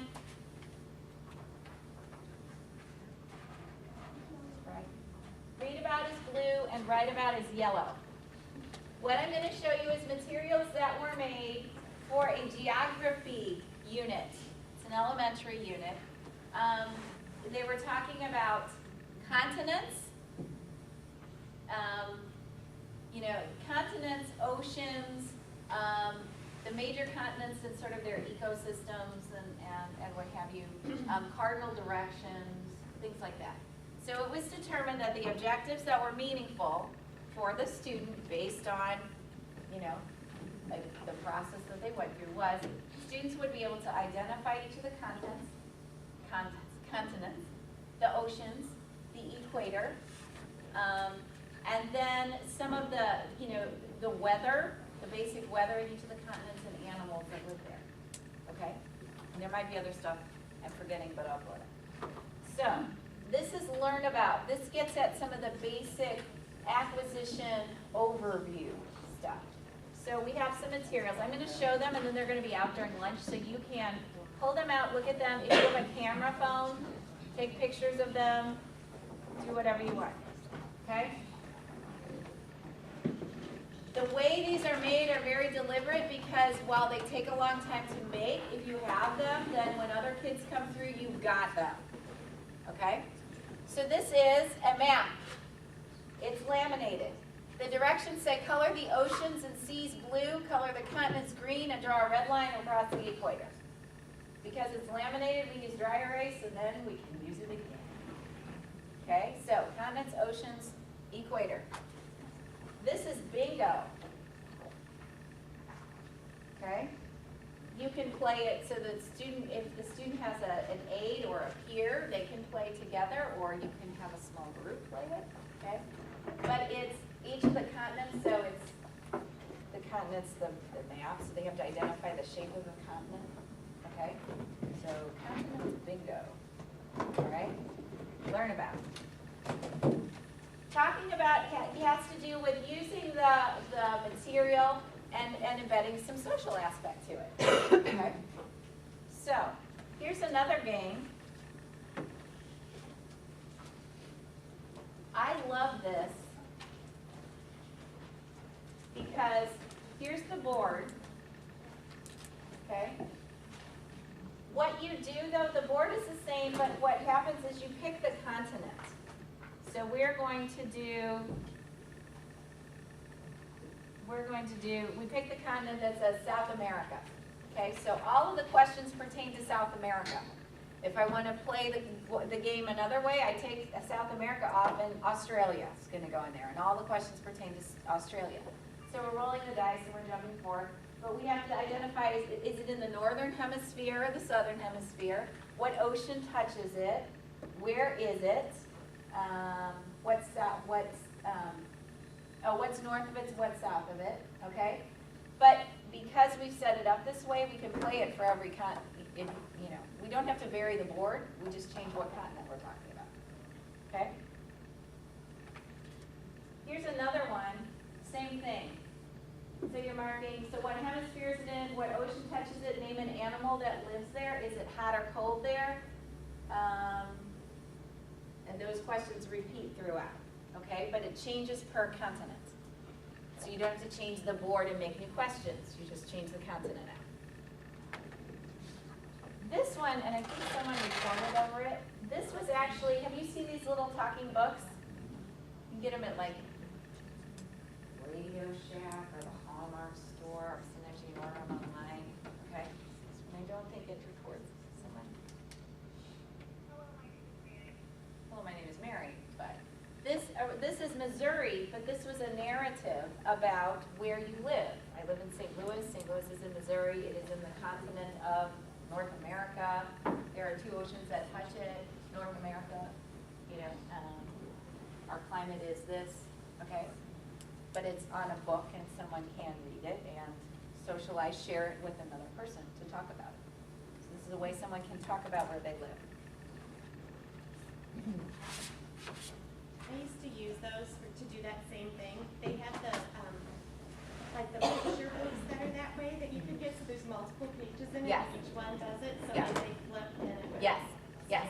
There's lots of talking photo albums, talking picture cubes, talking lots of things. I think I have a few in my other box. So has anybody seen talking photo albums? Okay, so you can put pictures in it and then there's a place to record on each page.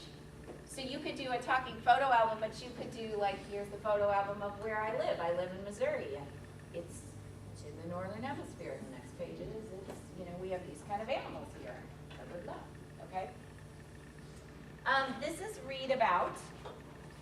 So a lot of these are sort of paragraph frames that students can then fill in the blank and then read it. So our blank, our world has oceans and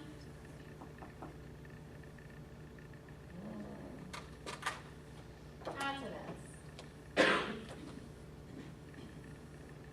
Continents are places where people live. There you go. Okay? So the words are contained, the vocab, and this is all BoardMaker. You can use other symbol sets. How many of you have access to BoardMaker? Okay? How many of you don't know if you do? Okay?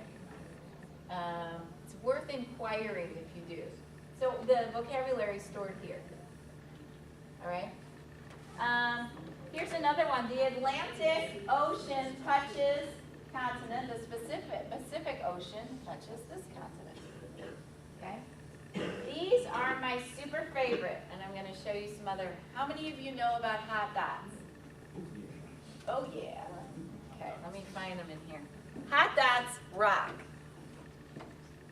So here's what they are. Let me find my. Here we go. Oh, where's my pen? Hot dots are.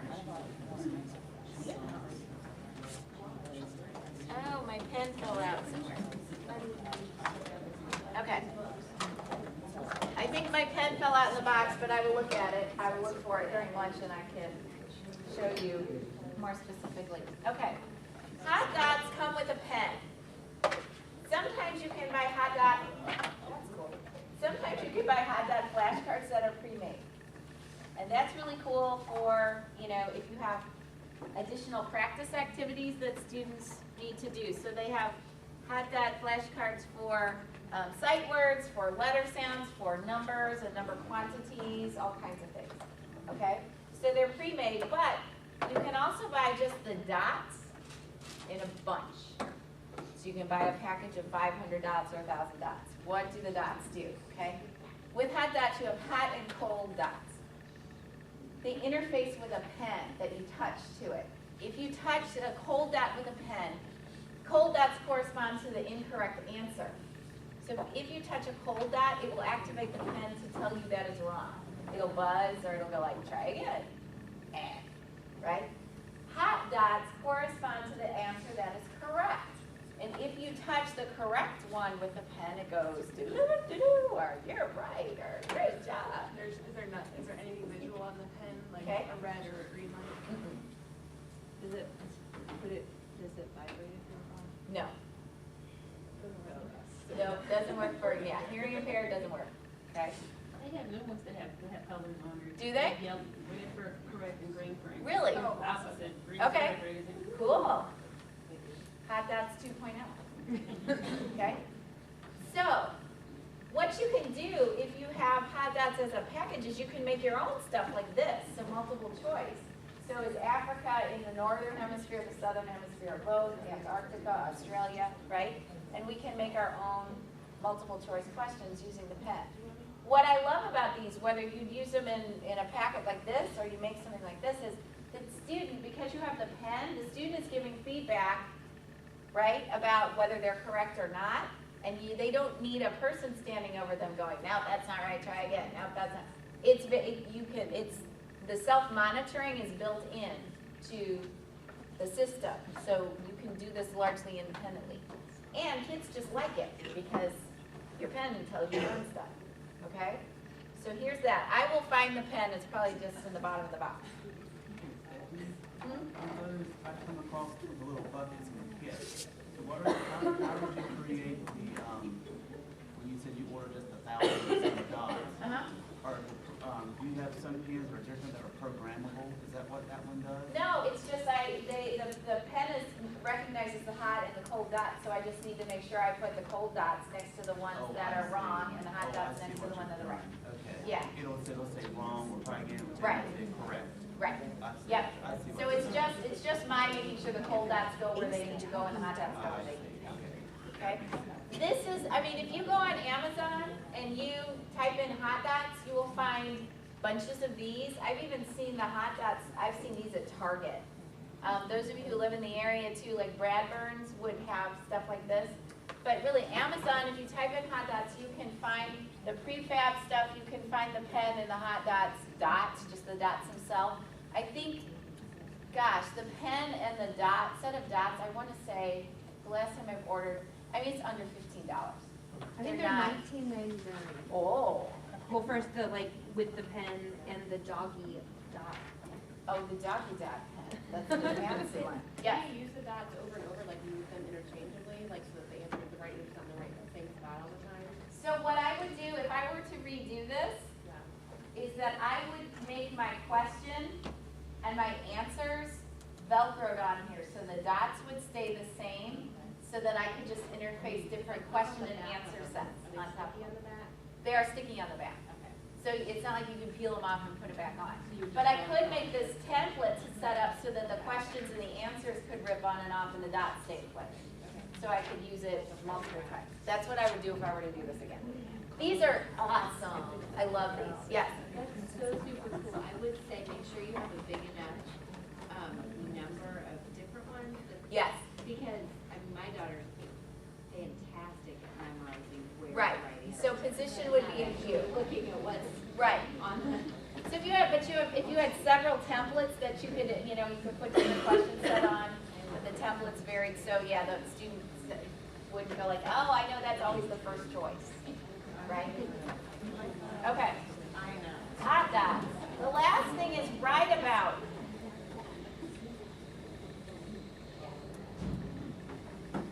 So this is a coloring okay? Writing is coloring. So it says color the continent of Africa green. This is the map. So here, we're coloring it like that, okay? Color the continent of Antarctica white. So we're coloring it white, okay? And again, because we're coloring it in this way, we can reuse it. These are just, it is hot or cold in this continent. It is hot or cold in this continent, okay? Here's a web, a graphic organizer. So we put the continent in the middle, and then we map out, is it in the northern or southern hemisphere? What ocean touches it? What animals live there? Is it hot or cold? So now we have a web that we can use to start writing about it, okay? Or maybe this is just our writing, okay? Here's animals.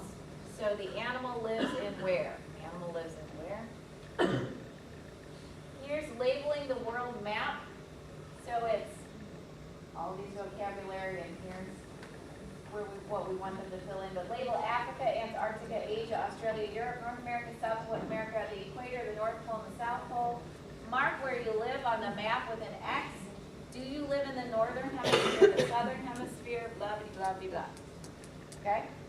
So, if I have these materials made based on the objectives and the vocabulary that I chose, in the best case scenario, when I knew the lesson plan ahead of time, I could be saying, oh, and this write about activity would interface nicely here, and this talk about activity would interface nicely here. So I could very strategically pull out and use my materials. If I didn't have that, if I just knew that we were learning about continents and geography, and I had no idea in what order or what they were doing, I could have this ready. If I had a paraprofessional supporting the student, I could say, here's all the materials in this, and pull out the materials that you see fit to help supplement what's going on in the classroom. Or if I didn't have a para, I could say, hey, look, teacher, I made this all for you. And as you work through your lesson, you can think about what kinds of things, here's some things that might supplement what you're doing so that the child can participate. Okay? So even if I don't know the plan, I have all these in reserve. It's sort of my menu of stuff from which we can draw. Okay? Good? I'm going to leave this up. What time are we looking at here? Wow. Okay. So this is a good stopping point. When we come back from break, from lunch, I have a whole bunch of other things that I'm going to show you. I'll leave them out. During break, you can pick them up and mess with them and take pictures of them and stuff. And then we're going to talk about teaming and how the heck do we set some systems in place to actually let this work a little bit better. Okay? So good. I'm going to try to find a place to set these up where you can see that. Sounds cool. I've never heard of that. Yeah.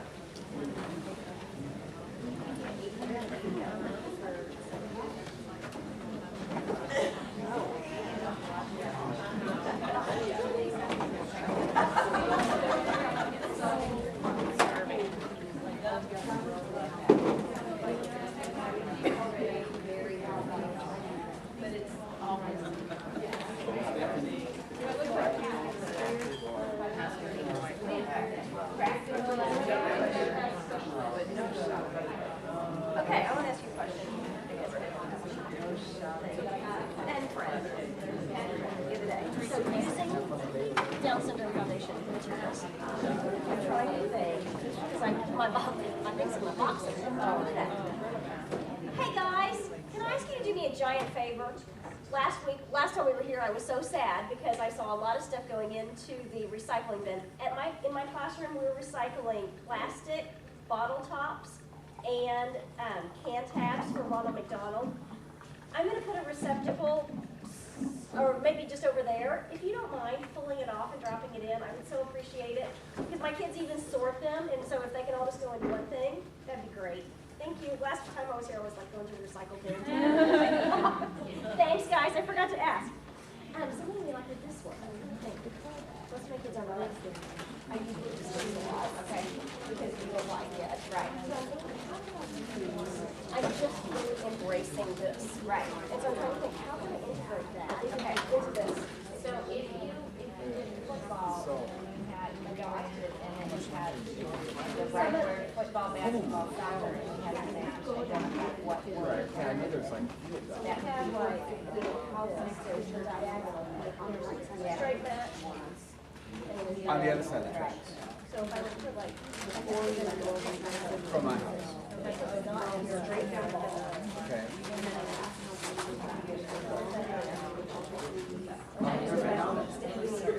Okay, here it would be football, and then you have to give them several choices to match to, so you would have football, baseball, soccer, say that you get the football, basketball, soccer, football. So that's how that would work.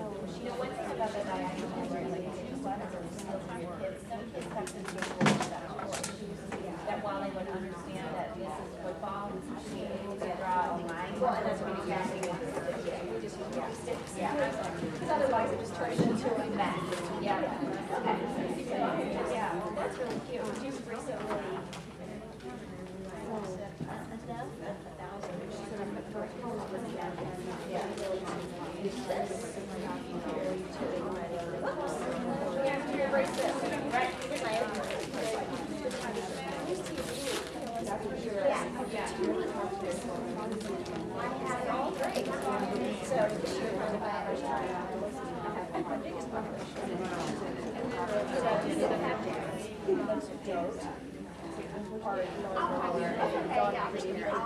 This is just right. It's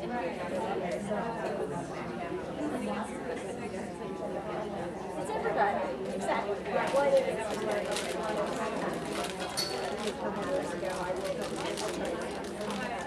And I had those ones. I was primarily and I spent 2 campuses and it didn't even dawn on me. I say, I think I just wasn't thinking, it was like, I think I was like, and then the dream test,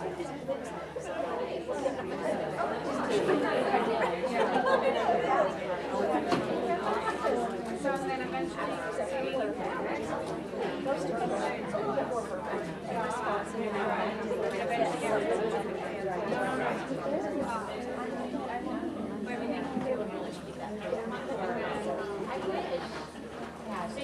eventually you can teach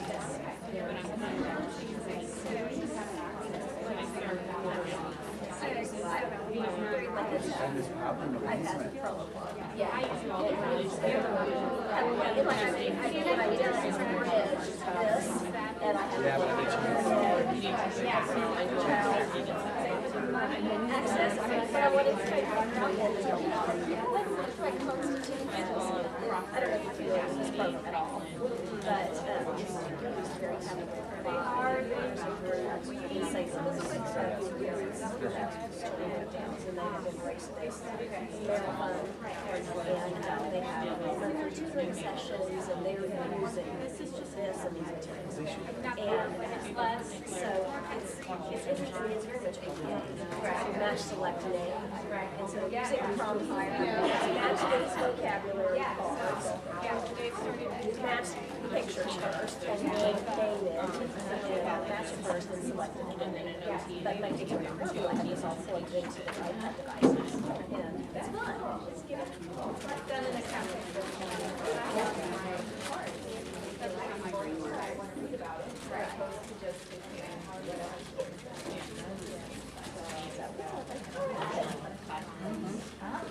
Okay, yeah, and I will. Okay, thank you. Yeah, of course. Where can I put this where people can't see things or not mess with other people's stuff? Can I put it on the floor? Is that weird? We did last time. I'm gonna just put it up here on the floor. Feel free to, I feel down at the bottom.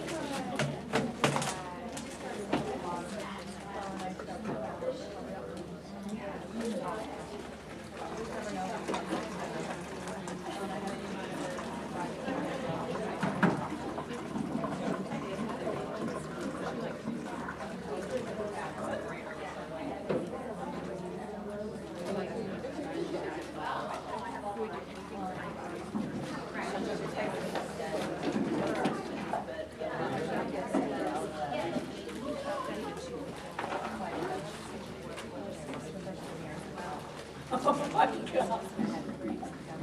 also just, while we have some people in the room, wanted to make a little plug for our new 2015 calendar, Friends for All Seasons. So every year we get donations from, I want to say like 5 or 6 photographers that donate their time to take photos of our kids and teens and adults. And then we take the best shots and we put them in our calendar. So really beautiful pictures of all of our members. It's $10. Proceeds go to us, obviously. Cover the cost of making the calendar and also to our programs and services. So I have order forms if anybody wants one of these calendars for holiday presents or their classroom, let me know. They're pretty awesome. I'm also going to pass around the sign-in sheet, so if anybody did not sign in, please do that. Double check your email address just to make sure I have it right. That would be great. And if you don't see yourself on the list, add yourself.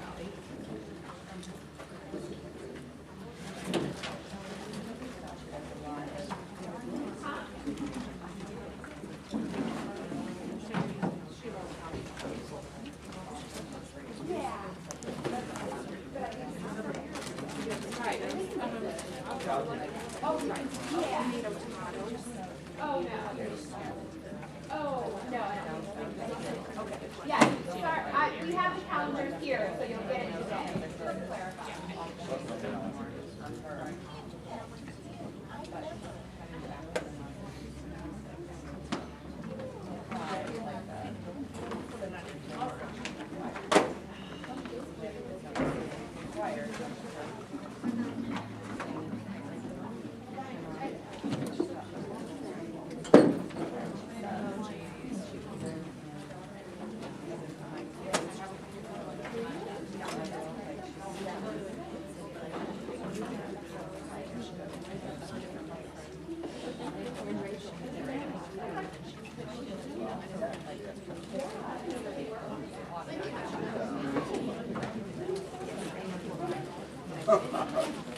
I was gonna say.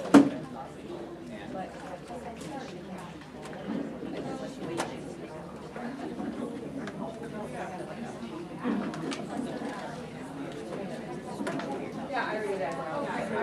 I'm fine. Thank you.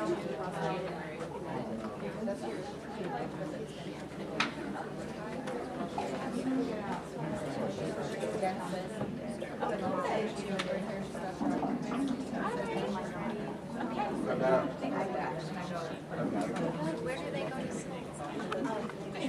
Okay. With,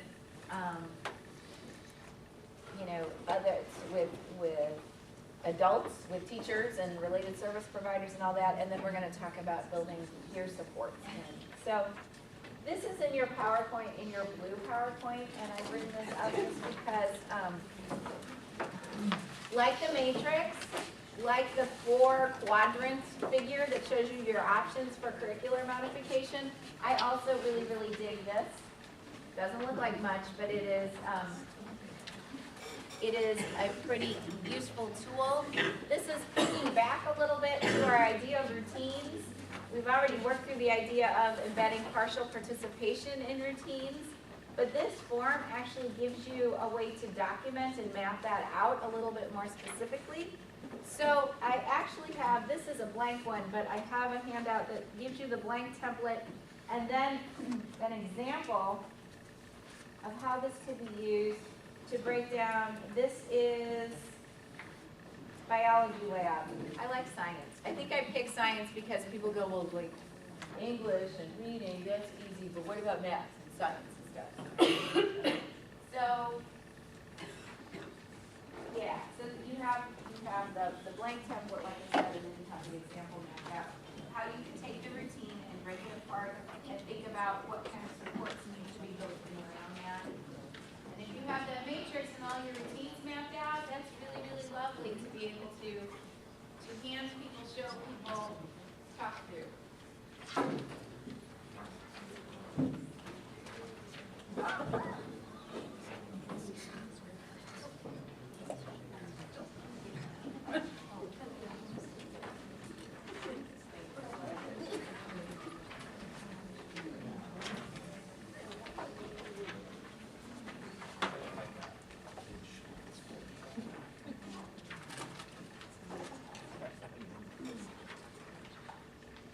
So I'll just let you look at that and read through that a minute. I don't think we have to talk through it in any length, just if you have questions as you look through the example, especially let me know.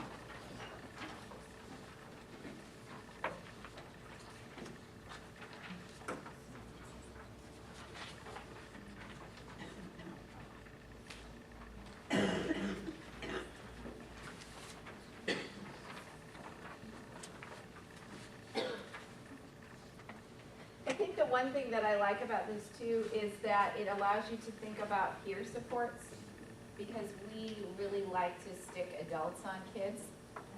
Let's put a para with you and you'll be great. And sometimes that's warranted and we need that, but if we can be using the peers to support, that looks so much better and it is so much more effective and natural and all of those good things, and facilitates more of those social interactions. So this allows you to really think systematically about that. So are there any questions about this handout, or is that pretty straightforward? Good. Okay.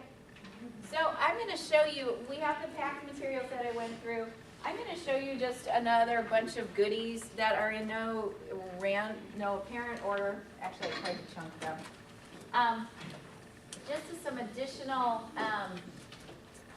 practice activities, reinforcement activities that are useful to have on hands with kids, to pull out to practice additional skills, reinforce things that can be done in a social kind of situation, or they can be done independently. So I'm going to show this to you, and then I'll put them somewhere so people can take a look at them. This one is not anything that's made, but it's pretty cool. It's health units for non-readers. So it's a bunch of, it uses board maker symbols, but there's a unit on exercise, grooming, the 4 food groups, the 5 senses. And you have all the materials built in here. So that's kind of awesome. Help for non-readers. This is actually a packet. It's a letter and card writing packet system that's put together for somebody with pretty basic writing skills, but has a goal to expand writing, to write in a meaningful situation, and also to increase peer interactions. Okay, so what it is, there are 2 things that you can write. You can write a letter, or you can write a card. There's some directions in here about how we do this. So if I want to write a letter,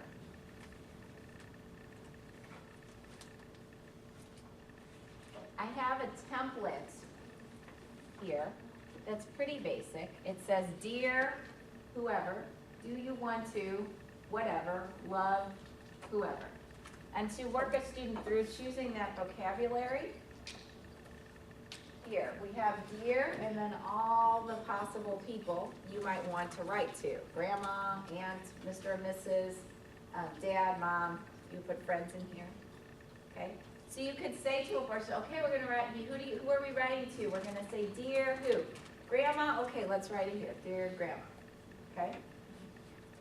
Or if the student can't write, this is the way that they dictate to you what they want to write. Do you want to, and it has want to, get, eat, walk, get an ice cream cone, pizza, play, read, ball game, watch TV, okay? Here's another one. Do you want to go? We want to go someplace. Pizza Hut, the mall, the library, the playground outside. And then here's another. I am happy, okay, good, angry, sad. Okay. So this allows the student to pick the vocabulary and then plug it into the template. This is the letter. There's a similar one for writing cards. So the dear. Hi, I miss you, call me, I like you, how are you? So those salutations. Holidays, happy Halloween, happy Thanksgiving, Merry Christmas. Dear, give thanks, Thanksgiving, Christmas, to, from, blah, blah, blah. So all of the carrier phrases and vocabulary that you need to put the card together is there. Then you have a template into which you can plug them in.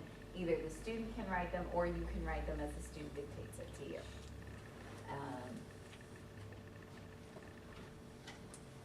Sometimes too, what is done with the, with signing the child's name, maybe the child is able to sign it or is working on signing it for somebody in secondary school who still has trouble with that, teaching them to use a name stamp to stamp their name is also something that can be done, so when they do the love, they do their stamp for that.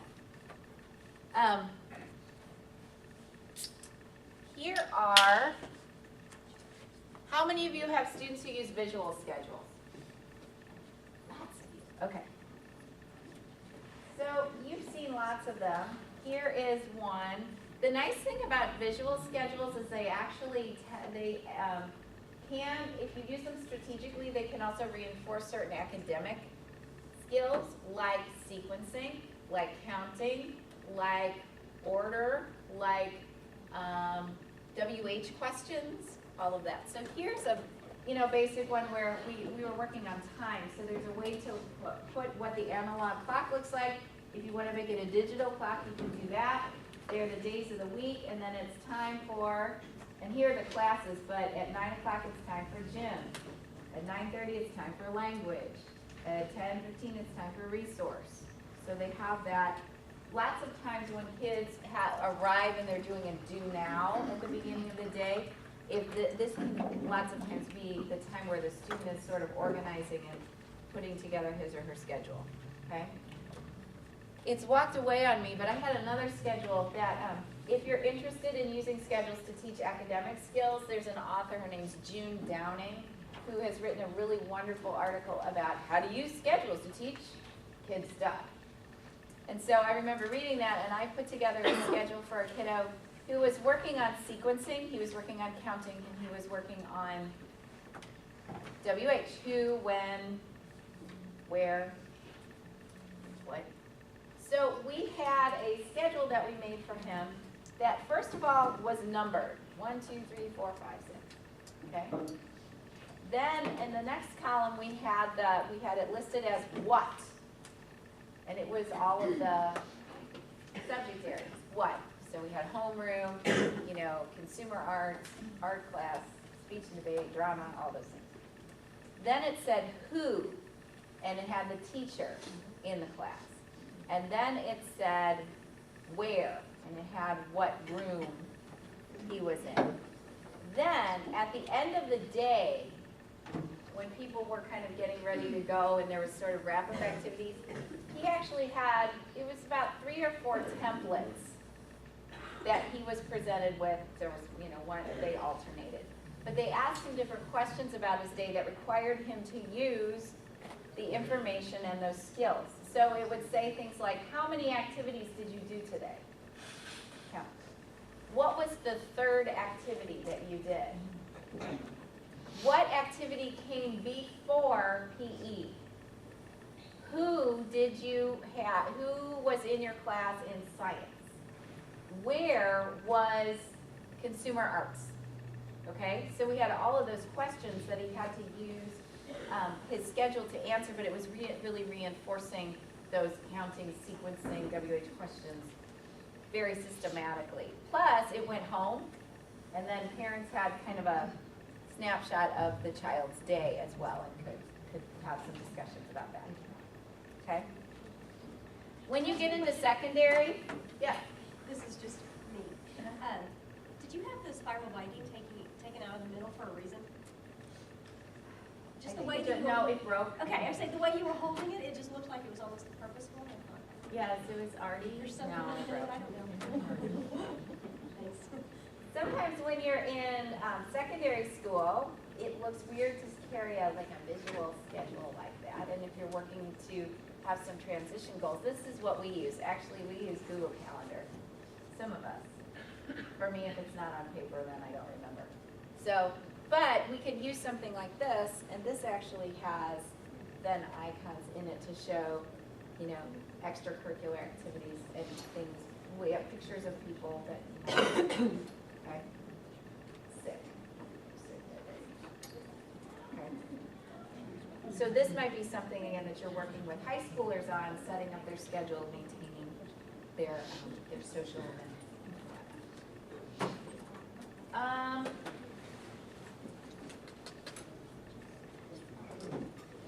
reading. This is real simple. Sometimes we have kids who like to read or like to have certain things read to them, and so to increase their independence, we could, this is where the sidewalk ends. Oh no, A Light in the Attic, Shel Silverstein. There's certain poems that this child likes, so let's tab them so they can find them, and they have the icon, so it's bathtub, bee, doctor. So if I want to read the poem about doctor, called Examination, there I can get to it. I don't have to wait for somebody to find it for me. It's right there, okay?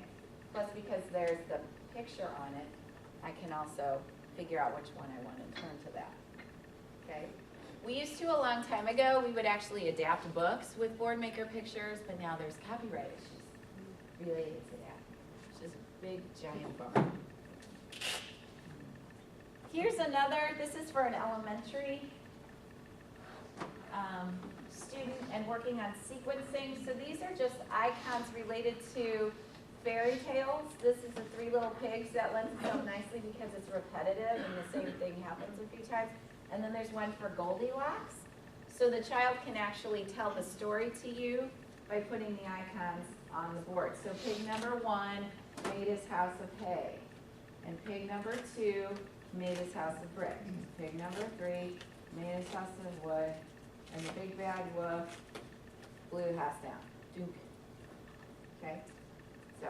Folder thing is cool. That could be appropriate for a secondary ed because Yeah. it looks like a portfolio almost. I go you can find some Office Max and, you know, this is not anything like super amazing. It's just stuff that you find about. You know, this is an aside. If any of you have switches that you use with kids, to like say messages. Like Big Mac, Jelly Bean, Big Mac, whatever switches. Okay, so here's a switch. So switches we know can cost you, run you some bucks.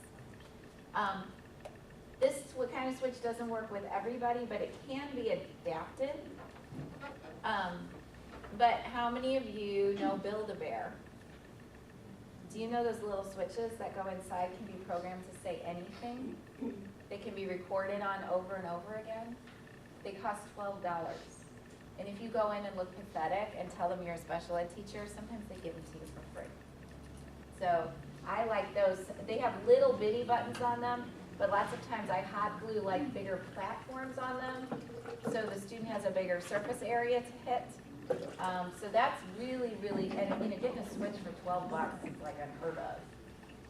So that's a really useful resource. Switch is a verbal thing, is that right? A switch is something that you can, well, so there are switches that you can use to activate different devices like blenders and radios and whatnot. But there's also switches as augmentative communication, so they're voice output. So a Big Mac switch will talk for you. Okay. Couple more things. This is, so some of you said you had kids who were using augmentative devices or pictures or whatnot to communicate. Raise your hand if you told me that. Okay, so we can have fancy stuff that has lots of tech with it, and that's cool. But sometimes we can do low-tech things, especially if you have a child who might, you might think needs a fancy schmancy device, but you're not sure, and you want to dry run some stuff in a lower tech manner to see if the student can do it before you say, hey, let's buy a $7,000 device. Okay? So one thing that, this is a photo box. Okay? So you get it like homework. And one thing that lots of OGCOM devices require is for you to be able to categorize and find the right page on your device that you need. This is a really low-tech way to see if a kid can do it. So there's boards. This is a feelings board. But watch. Now we have eating and drinking. That's nothing. This is eating out in fast food. Okay? So we can see if the student can manually go through these different categories. This is like leisure activities. Cards, computers, CD, verbs. Okay? way that I can test for that, give a child something that's very low tech, it's pretty durable, and test it out, and depending on what the child does, then maybe I can put in for something that's a little bit, has some more bells and whistles on it later, okay? Or sometimes low tech is just fine and dandy, so this is a nice way to go about that. Some people do the multiple page boards and that, this is a little bit smaller, and it's cool. Smart boards, we talked about the timers. They have them on smart boards, but if you don't have a smart board, so this is a time timer, and when I set it, it gives me a visual cue, so we have to work for 20 minutes, and you can see that that's the amount of time that we have, and as the red goes away, then we're done. These are my favorite thing ever. So hot dots I love, and these. And you can use these for anything. These are called motivators. I have a visual timer at home. Okay. I have a 12-year-old daughter with Down syndrome. I have the big one though. Okay. Use it for everything. Yep. Yep. Because she can just tell when the time's about up. It's Yeah, because you can awesome. say, well, I'm going to set the kitchen timer, or I'm going to set the digital timer, and that's not the same. You have to have the, See that red go away. the red go away. Homework, everything. Right.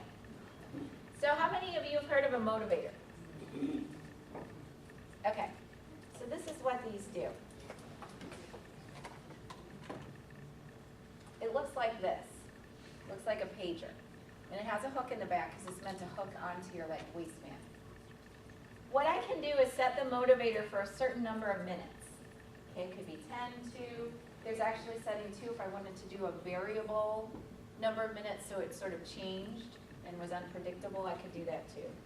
So right now, I've set it to 2 minutes.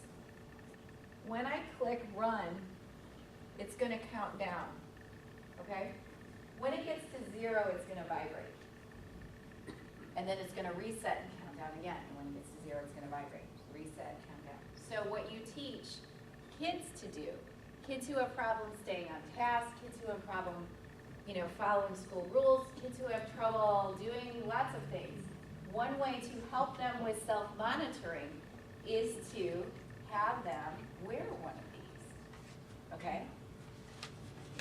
I will warn you, so for some kids, when you give them one of these and you explain how it works, the first thing is if you're gonna try this with a kid, you want to do it first in a kind of a low stakes situation. So we're gonna do it during leisure time or during whatever because kids need some time to get used to it. I'm going to let people who are interested wear them because you'll see it takes some time to get used to it. Lots of kids take to them right away. And you can just see, oh wow, this really helps them focus and stay in attention, or gets them, you might be teaching them that when the motivator vibrates, I'm going to check my engine. I'm going to check kind of how I'm feeling, where I am. And if I'm feeling okay, and and everything's good, I keep going. But if I feel like my engine, if I'm a little bit too high, I'm a little bit too anxious for some reason, then I need to, do these steps. Or if I'm too low, then I need to do these steps. Okay? How many of you have heard of the ALERT program? Okay, so the ALERT program is a sensory program that's developed by OTs, and kind of the title is called How Does Your Engine Run? So it teaches students to think about their internal states of alertness, given the metaphor of a car engine. So if your engine is running just right, you're in a good state to learn.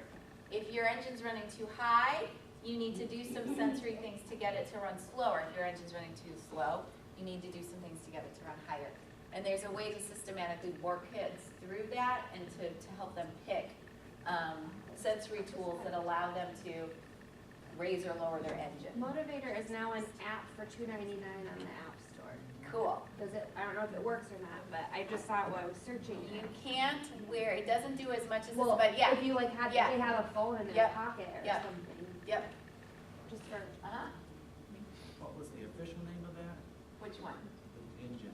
Oh, the alert program. Yes. Okay. So this is great for keep teaching kids to self-monitor, check in like this, but this is also really good for grown-ups. So how many of you work with paraprofessionals who feel like it's their duty to Velcro to their kid? Give them one of these. This is going to buzz every 10 minutes, and every 10 minutes you need to tell yourself, do I need to be Velcro to this kid? If not, step back 3 feet. Okay? Or how many of you try to teach and take data at the same time? This is really helpful. Okay, especially if you're using some kind of time sampling, right? Vibrates, okay, good, scan, right attacks, good. Okay? I have student teachers use this a lot for, they do professional development plans where they're trying to improve something. So I had a student use this. She was co-teaching in a math class, and during independent practice, she found that she would get sucked in by a few kids who had a lot of questions, and by the end of the period, she would have missed the rest of them. And so she wore a motivator during that time that buzzed every 3 minutes that reminded her to like, okay, move on to somebody else. Okay? So there's lots and lots and lots of uses for this. Yes? There's a watch that's very similar. You can wear it and it's a little less expensive too, but it looks very cool and Yeah, yeah. I've worn these when I taught a class a few semesters ago that had this really, really big, tall student in it who sat in the back corner and was very engaged. He sat like this for 4 hours and asked me questions a lot. And I felt like after the first 2 class sessions that I was teaching like this, which is not cool if you're over here. So I wore one and it buzzed every 10 minutes and it would just, I would go like scan. Very good, okay?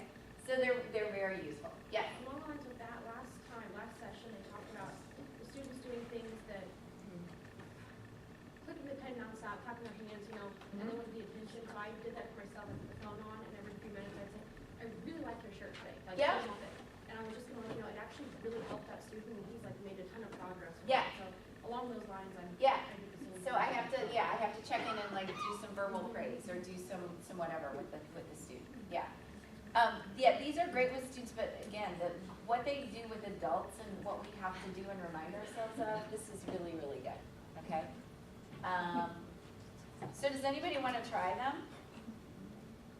I encourage you to because they're kind of wackadoo. There's also that you can change the vibration strength on them. So there are 4 levels of vibration, so it can go from really high to really low. So this one, you can see it's set for 2 minutes right now, which is probably good. That's how you get the minutes to go up and down when it runs. That's what it's going to do. So just hook it. So anybody else want to try one? Okay. So you can see right now the way it's setting. The only thing that's about it is when it's not running, it looks like it says 10 seconds. There's actually minutes.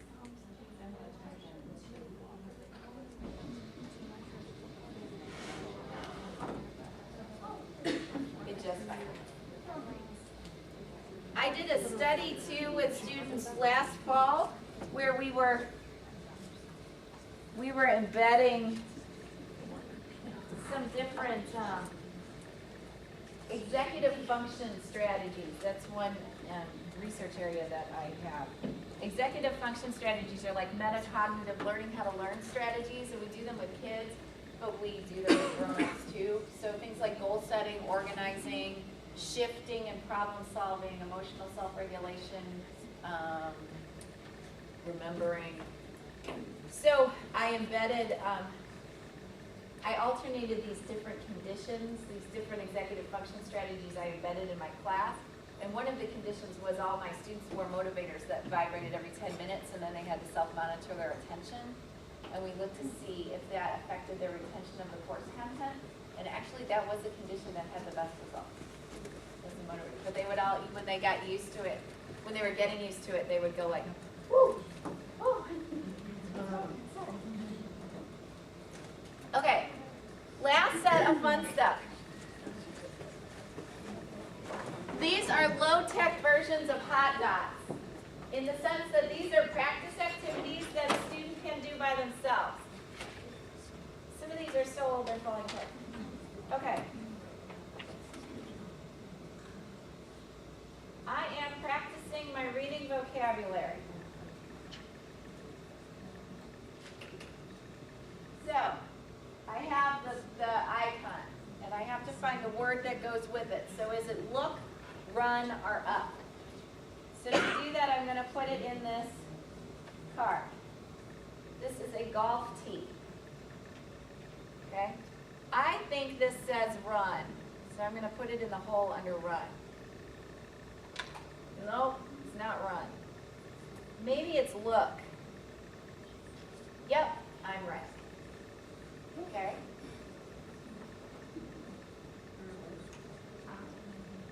I think this says give. Bring it the whole way. Let's try it. Nope, it's not coming out. I think it is fine. Yep.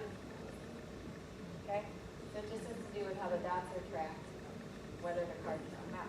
You can give this to a student, and the student can do it by him or herself because the self-monitoring, the correction is embedded in the task. Here's some more sight word vocabulary.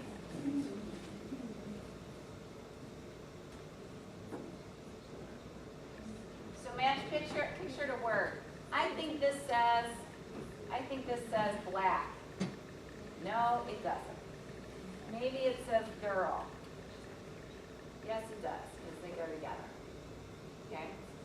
Again, the error correction is built in so you can turn a student loose with this and not have to hover over them quite so much.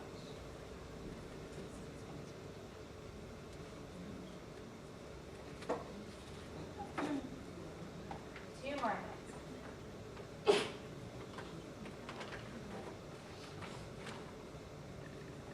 Flashcards, but here's the thing. This says play, but if I can't figure it out, ooh, I flip it over and there's the picture cue to help. Okay. Oh, do you need it? You can actually teach, have peers drill each other on this. This is good for kids without disabilities because they show each other the flashcard, and then if they need a hint, you teach the peer to turn it over and give a hint. Last one.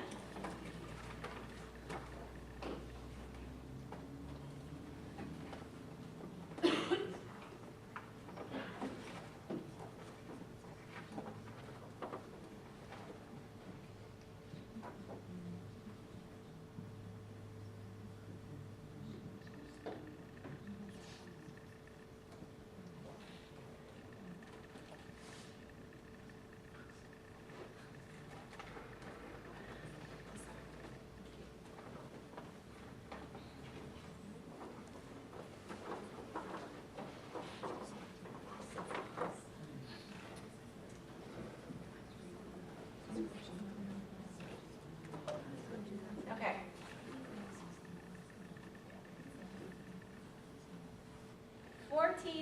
+3, I think is 17. Am I right? Yes.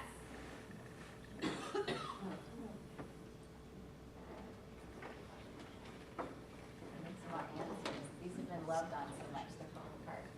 13 plus 3 is, well here, I think 13 plus 6 is 13. Am I right? No. I think,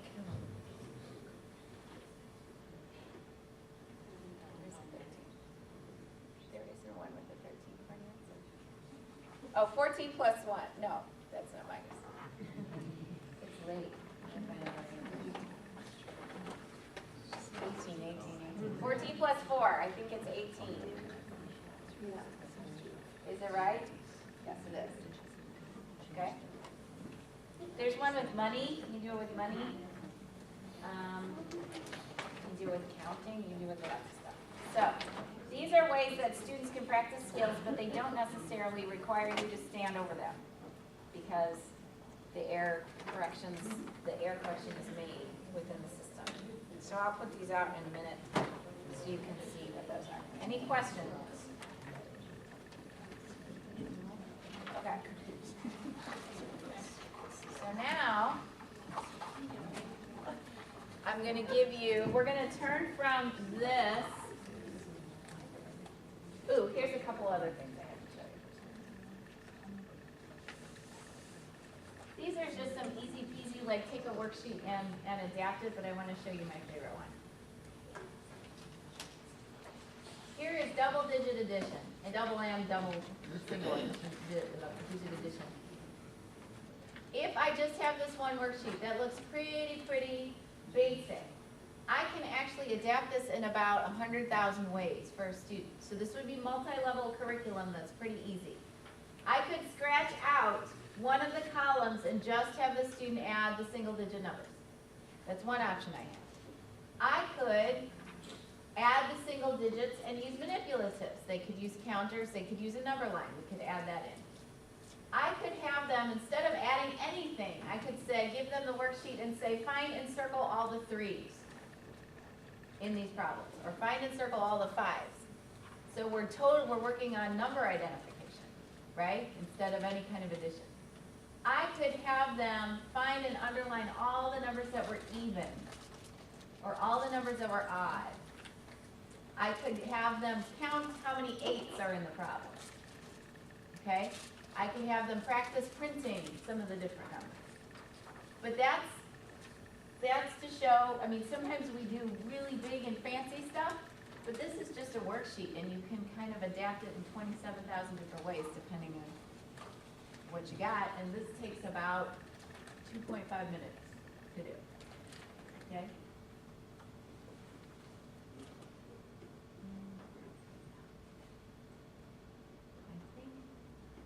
Oh, do you know what this is? Uh-huh. Okay, so this was chemistry, but instead, what we're doing is counting the number of electrons in each layer.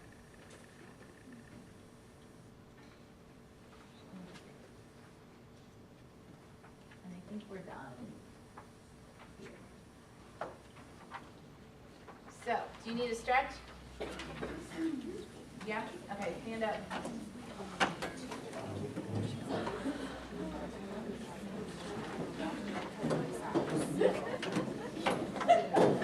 Have you seen those watches? I was searching for the time. Yeah. Like a person. So cute. And they come in all these colors. I don't know, but when you would fit you have small wrists, it says children and small adults. I do not. Those are adorable. Okay. But you could modify that. I don't want to pay $80 for a watch and have to wear some janky. Tie-dye duct tape every time. Well, why don't I just make the big timer? Yep. But this is, so the subject, the heading of this is what? No. Yeah, Flavor Flav. And I don't think we did actually. We should wear a tie timer. This is where. Just to shout out for people, especially. And then you have numbers down the side. Yep. Yep. Uh-huh.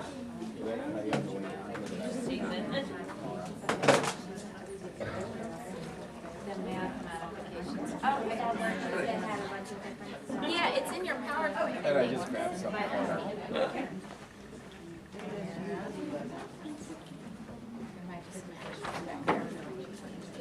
Here. Here we go.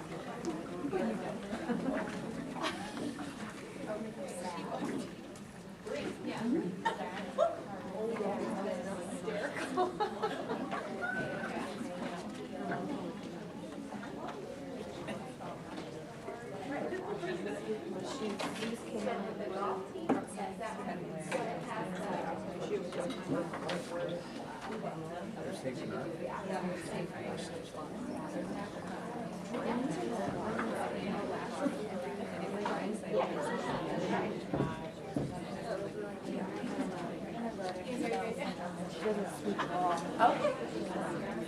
We use pictures and that looks a lot smaller. Sure.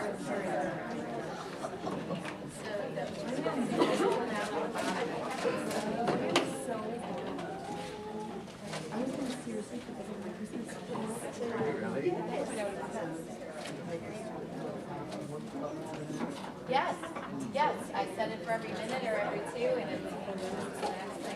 Yeah, totally.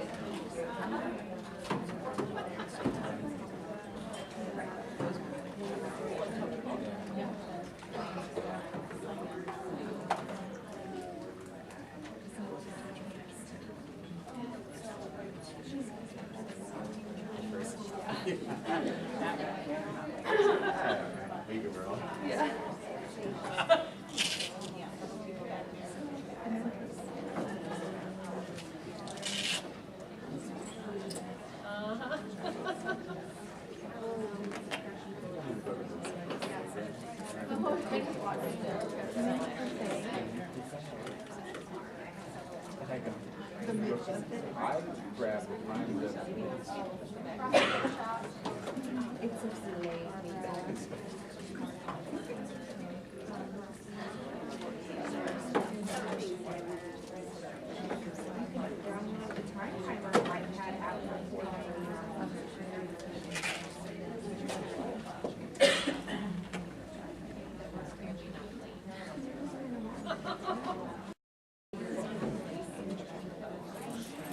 look at that car.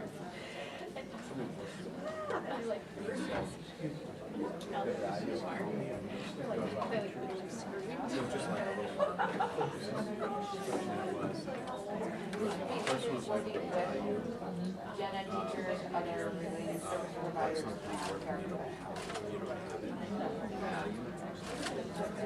The value when you have it here, the value when you lose it someday.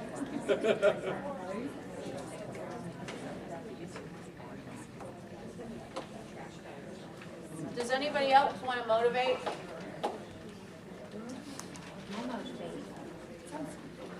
Sounds like when I used to when I was a waitress when my orders were ready. Oh, okay. You'd be like waiting for somebody to order. I'd like a Totally. It's counting down already. Yeah. I don't know what the interval is. Okay. You're gonna buzz me every 2 seconds. Is it I think a record shop. Yeah, that's how it's doing. Okay. Was it?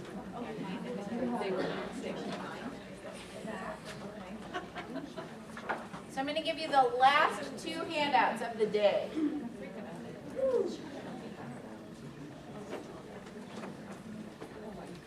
So the first one is blue, another kind of lovely. Interesting. Yeah.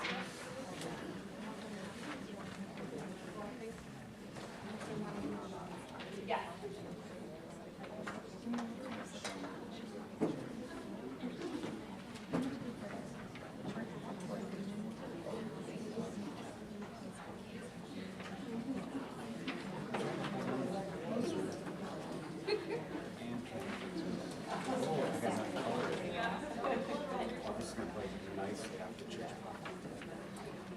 And the next bunch is, I have some white, but I'm going to try to do green.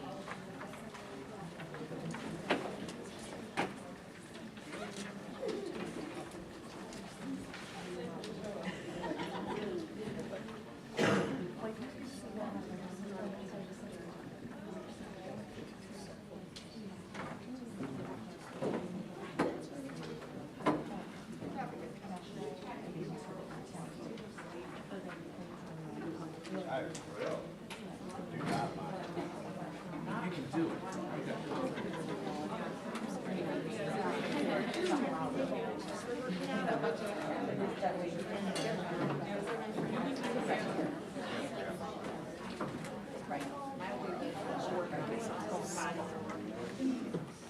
It needs to be sparky.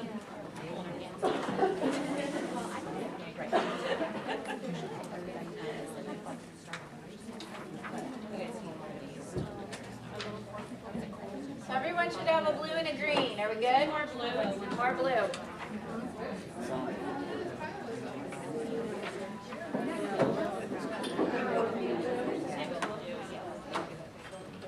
Anybody else need blue? You need green? Oh, extra green?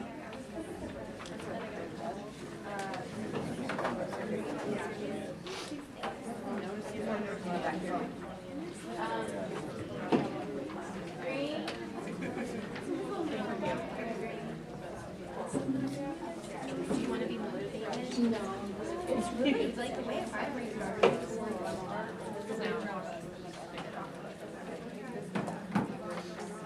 All right.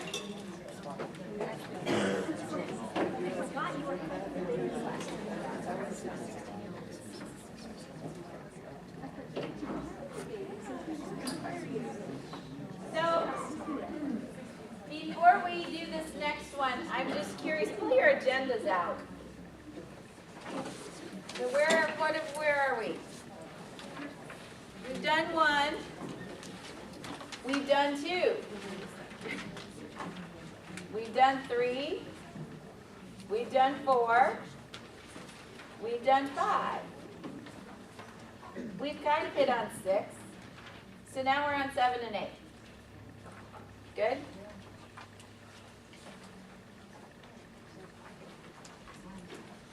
Okay. How many of you, when you work with students, how many of you, special ed people especially, how many of you work with one general ed teacher? Just one. Okay. How many of you work with 2 or 3? How many of you work with 4 or more? Okay. How many of you work with at least one related service provider? How many of you work with 2 or 3? How many of you work with more than 3? How many of you have paraprofessionals? 1, 2, 3, 4, 5, 6. How many do you have? 6. You get the prize. Okay? So one thing that I hear my students come back, and that I know too from working in schools, is, you know, everyone told me that I'd work with kids, but no one told me that I could get along with all these adults, right? And that can kind of be the hard. The kids are fine, but the adults, whew. Okay? So it's fine to talk about all these modifications and whatnot, but what can we do to ensure that we set up systems that allow those kinds of modifications to happen? This is probably the hardest part of our job. It's not necessarily the students. I remember switching working. So I had worked at Litzinger School for a while, and that was a self-contained school, self-contained classroom, and I worked with no gen ed teachers. I had two paraprofessionals, and then a speech pathologist, OT, PT. You know, I'm social worker, once in a while nurse. Okay? And so, you know, that presented, I mean, that was a lot of people, and that presented some challenges, but because I was, you know, kind of the special ed, I was a teacher of record, it's a little easier to do business across those folks. And then I took a job in Francis Howell, and I was working in an inclusive setting.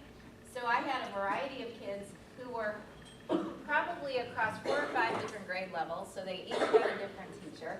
I had 4 or 5 paraprofessionals working with me at any time, and then I had all the related service people. And I remember prior to starting the job sort of freaking out about, gee, I really believe in inclusion, but I don't know if I can do it very well, because this could be pretty hard.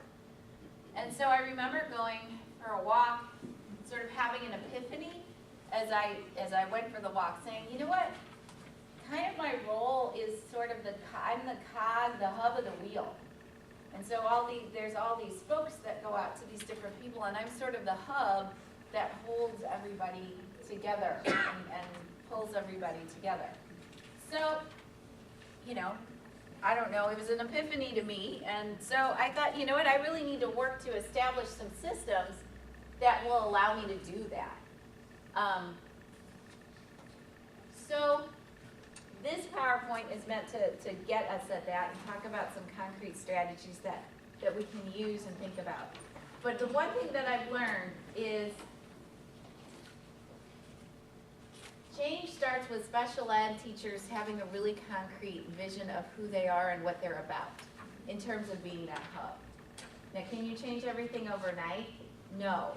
But if you have that idea of yourself and your identity and your role in bringing those people together, it can allow you to take steps, smaller steps, bit by bit, to create those systems that ultimately are going to help people and help students. Okay, but does it happen overnight? No, no. Okay, but having that idea of who we are is really, really important. As I fall on my head. So.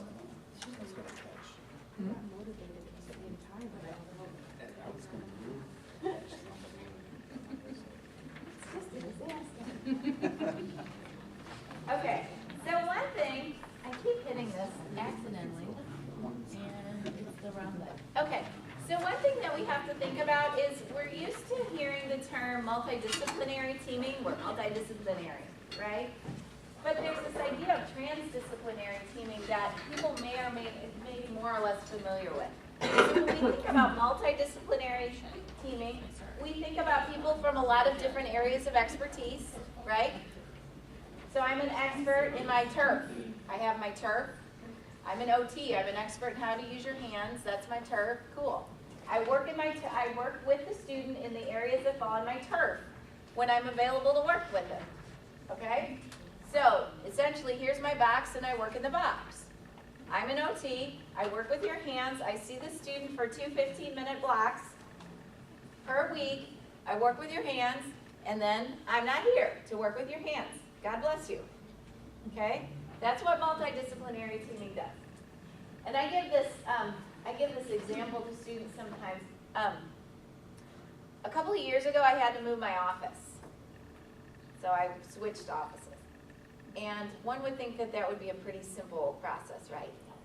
So to move my office, I first had to get it repainted because it was painted the color of bodily fluid, and I just couldn't deal with it. So I had to put in a request to come, the guy had to come. Then I had to put in a request for them to come move the furniture.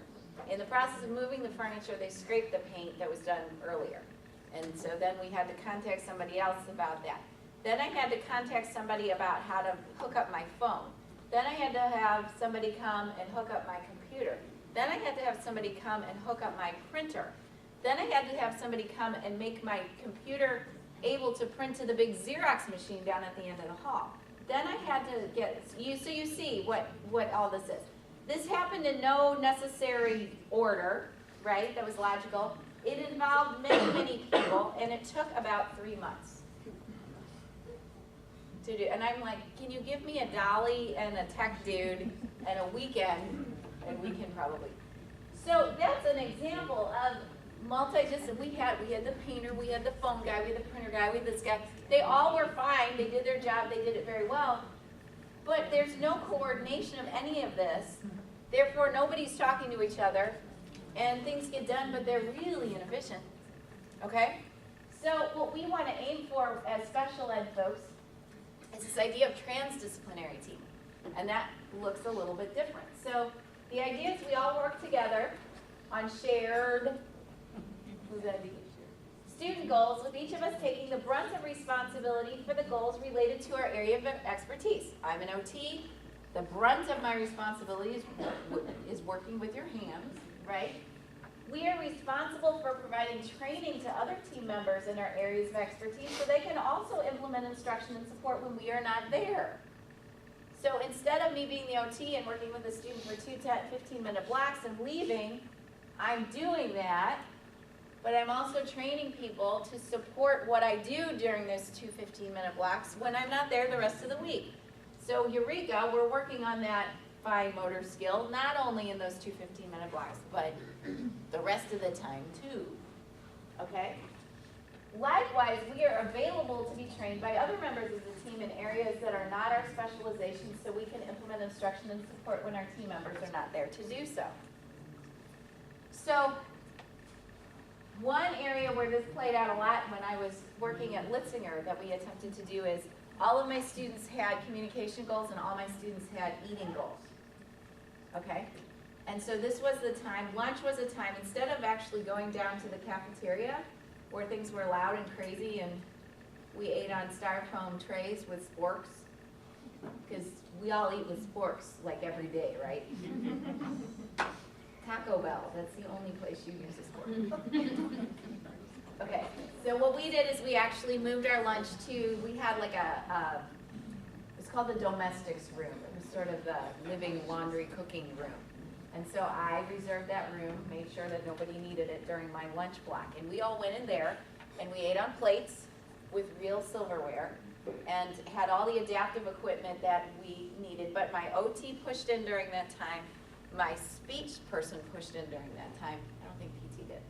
But OT was working on hand use, and then she would show us all about hand use so that when she wasn't there to push in, we knew. Speech was working on making choices in certain communication, so she showed us. So if you would come and see lunch when everybody was pulled in, OT was doing hands, but she was also having people make choices and communicating that they wanted more. And speech was helping people make choices and communicating that they wanted more, but also making sure your grip on your fork worked, right? So it's called role release. So you do my job, I do your job, because we've all trained each other on how to do that. And that makes things so much more efficient because we're not having to wait for that person with a certain amount of expertise to come and do it. I worked with a student many years ago. I was a consultant for him at home, but I got to go to a lot of his IEP meetings.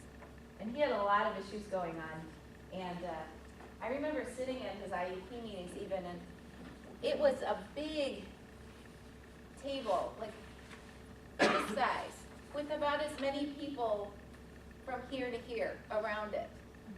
And sort of being dismayed at the fact that we had all of these people wearing all of these hats, talking about this kid who had really significant needs. And nothing really was getting done because there was nobody in charge to say, like, okay, you're doing that, and you're going here, and you're going here, right? And to me, that's a special ed teacher most of the time in the capacity as case manager. That's what the job is.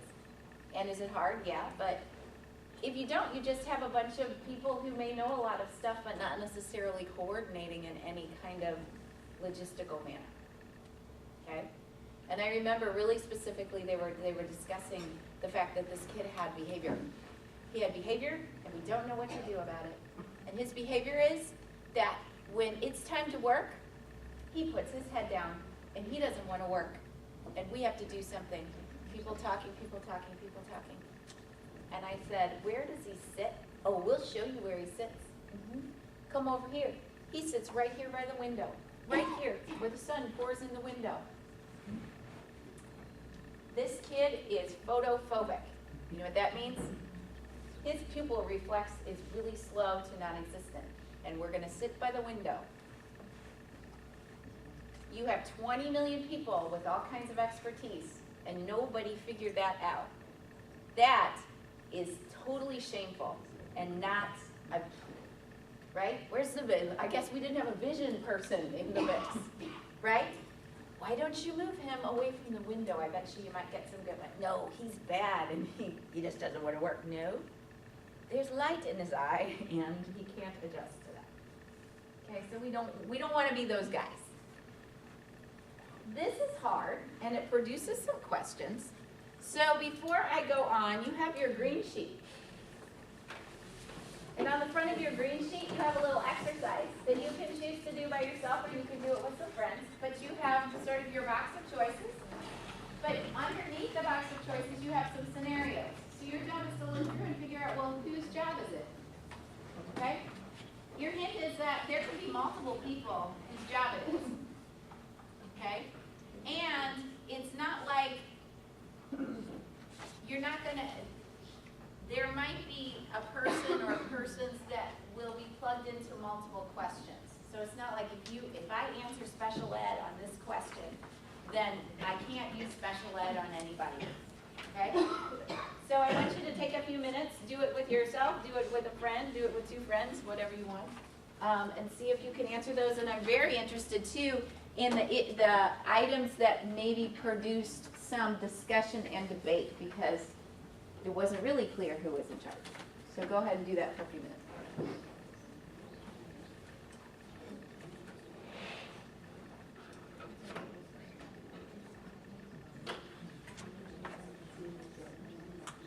And all of them.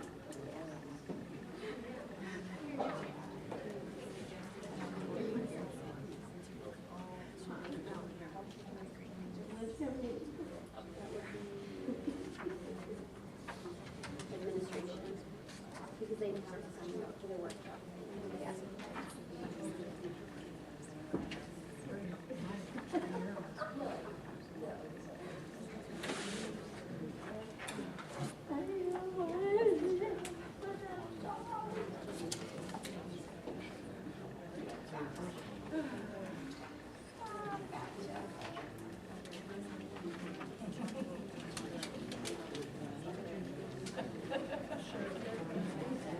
What, on number 2? I think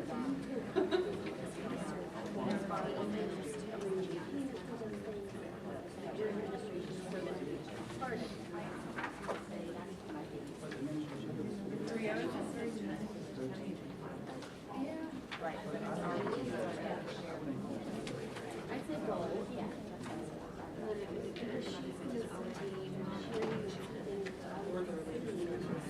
In that classroom.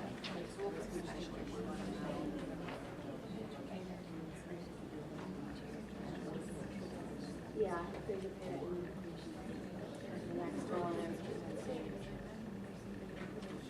Yeah, because they can share with their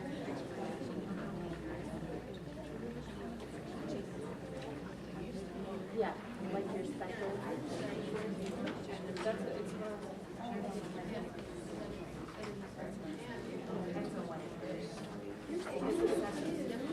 They're old enough, I mean, they know what they're doing.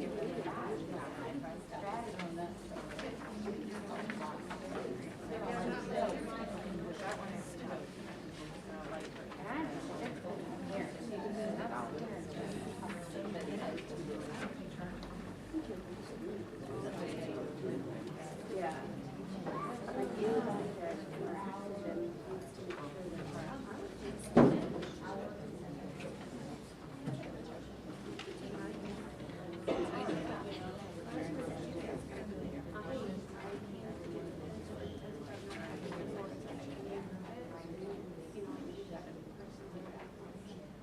yeah.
Yeah.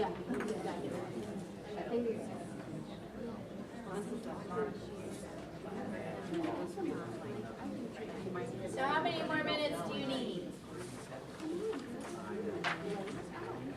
None? Some? Yeah, you don't have to do the 2 scenarios. How about 2 minutes? Is that good? You don't have to do the last 2 open-ended ones on the last page. Don't worry about that one.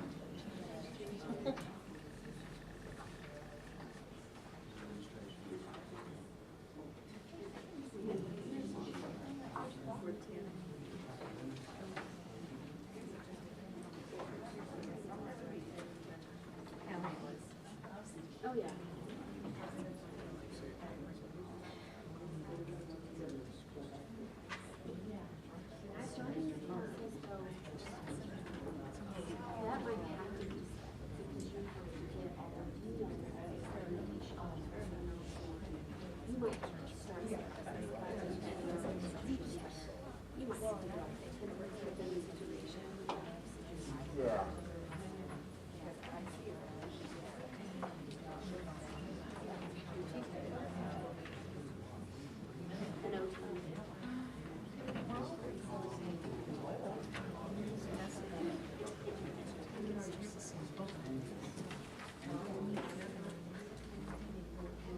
ready?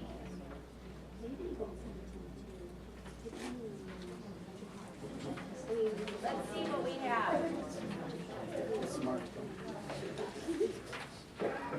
I am curious about which ones were sticky, which ones produced some discussion or some pondering. Number three. A student continuously acts out at home, there are no behavior issues at school, who's responsible for modifying the negative behavior? What do people say? Parents?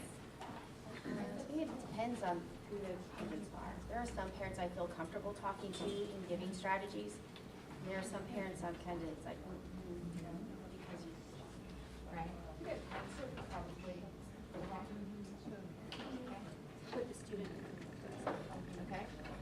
Is it the special ed teacher's job to go to the house and teach Johnny how to act nice? No. So the school could actually provide some resources in terms of counseling, options or social work options or things, but ultimately setting those services up and getting those in place, that's the parent's responsibility. Okay? Okay. What other ones are sticky?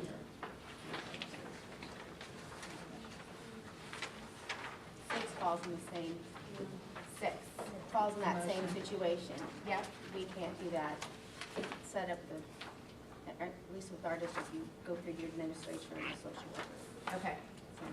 So we might direct the parents to some resources, but we're not gonna send the social worker to their house to help them. Okay? What did you have for number 4? That's the one I was gonna say, I have a hard time with the gen ed teachers. And Okay. then even modifications with like speech and language, communication, like AGCOM devices, or like OT using different materials, like who's making all these modifications? Right. So what did we say? Who's responsible for making modifications to the curriculum? I say it's the teacher that's teaching them. I mean, if they're mainstreamed and they're in their classroom, why can't they make that little bit of a modification? What do you guys think?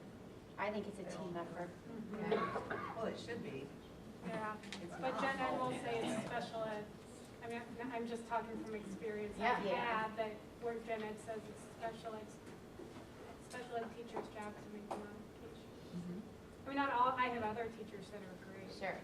So there's a difference, and actually, if you look at this question actually has 3 parts. One is who's responsible for doing the modifications, then who's responsible for teaching the modified content, and then who's responsible for starting the process. So doing and then actually doing the teaching part are 2 separate things. So who does the buck stop with in terms of doing the modifications? It's the SPED teacher. It's the SPED teacher.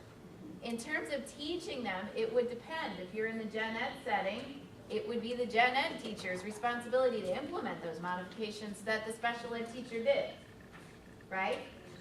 Okay? Or it could be that it's the if there's a paraprofessional in there, that the paraprofessional could take some responsibility, but really by being led by the gen ed teacher, okay? We have lots of how many of you are paraprofessionals in here? We're gonna talk about you in a minute. We have lots of paraprofessionals who are lovely people who probably have a whole lot of responsibility shoved upon them that they don't need to have, right? Because they're the ones who are with the student most of the time. Okay, so we'll talk about that. Well, and how do you go about, I'm a parent and my son has a para with him. He has a para half day, one para half a day, and then a different para the other half of the day. And then one that's with him in the morning, and she's been with him for not quite a year. She's like Velcro to him, and she does everything for him. Right. And I'm trying to change that, but then again, like, he's in 3rd grade, so his 2nd grade teacher last year, she was great about the gen ed teacher about, taking more responsibility with him and doing stuff with him. The 3rd grade teacher, who was a great teacher last year for my daughter, and I was excited that she was gonna be the teacher for him this year, has stepped away. Right. And she doesn't interact with him at all, from what I've seen. And really the responsibility for, first of all, training the paraprofessional in terms of what she should do, and working with the gen ed teacher in terms of what she should do, collaborating there, it's the special ed person again. That's what their job is, okay? You can say, that's not fair, because I'm teaching kids already, and I know, that's why they pay you the big bucks. Not really, but no, that's how it's supposed to work. Do we do this in teams sometimes? Yes, but the facilitation even of the teaming would need to, the ball would need to be taken by the special ed teacher, okay? So I'll give you a concrete example before we go into these questions anymore. So remember, I'm walking down the street and I have this epiphany that I'm the hub of the wheel. So how am I going to do that? Because I have all these different people that I have to work with. And so this is what I set up doing. And did it happen overnight? No. It took about 3 months for us to make sure that all the parts were in place, and then another 3 months to make sure really that we were running smoothly, okay? So this is what I set up. I had a meeting scheduled every week with every gen ed teacher I worked with, once a week. When did it happen? Before or after school, okay? And to help them do that, they each got these, they were just these blank agenda forms, right? It said agenda, and they had a stack of them. And so in between our meeting times, like if an issue came up, if it was an emergency, obviously they would come and talk to me. But if it was something that could wait until the meeting, they just wrote that down. And even by doing that, it made them feel better because it was like, oh, I don't know how to do such and this, I'll write it down. And then I'll talk to Stephanie about it later. So we did that.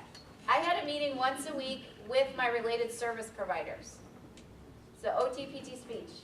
They would come, we would talk. We'd talk about what are you working on in therapy? What can I do to support you? What do I need to tell gen ed teacher over here?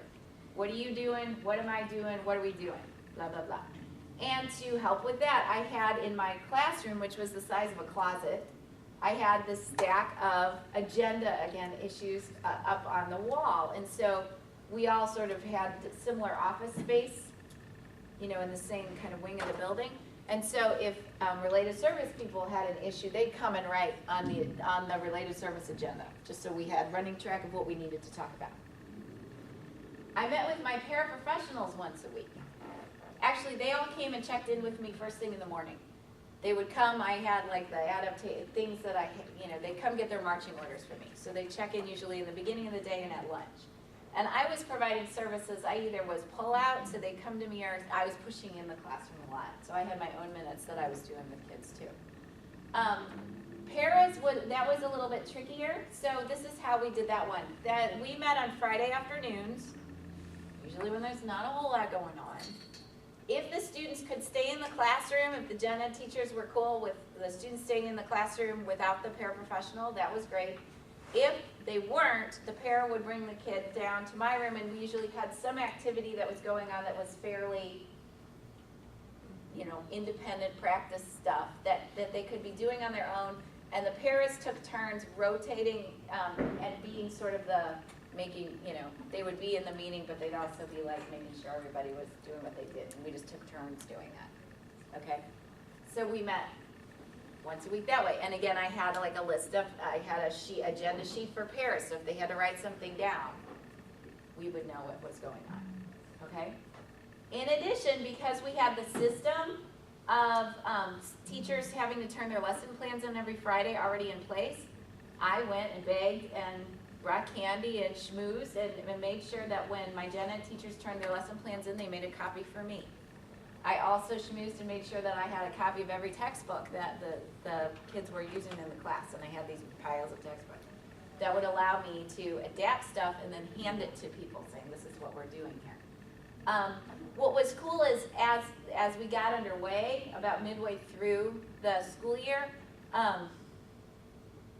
the paraprofessionals and the gen ed teachers got really good at figuring out the modifications, okay? Because they could kind of see this is how we work with this.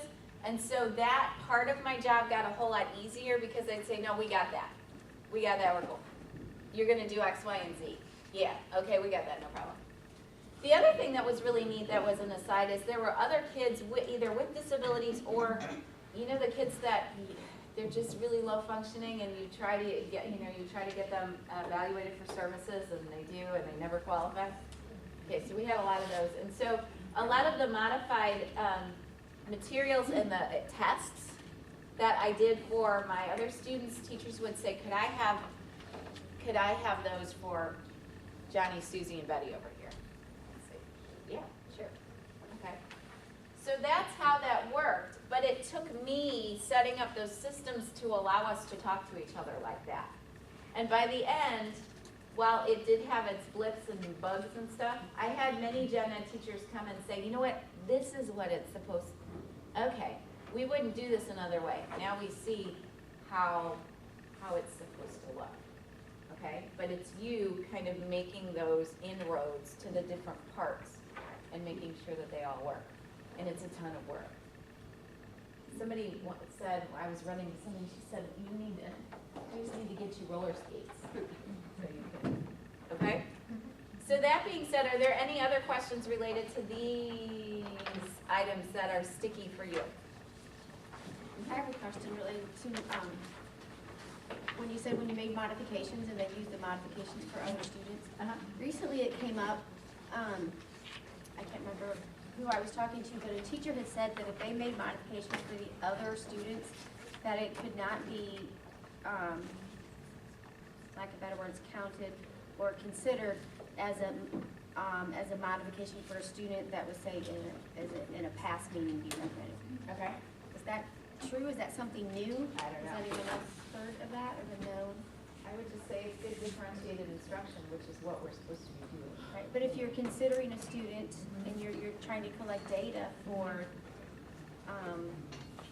testing, and you're saying, how can, I don't know. So I guess it has, this was, You know how you have to collect data before you can consider a student testing for special Right. education services. Right. But if you're doing it for everyone, she was told that you can't consider that as a modification then. Okay. Or accommodation, excuse me. We weren't doing, so if I were trying to consider somebody for services, and these were kids that they had tried and they just weren't receiving services, so we were kind of functioning in a pre-RTI situation.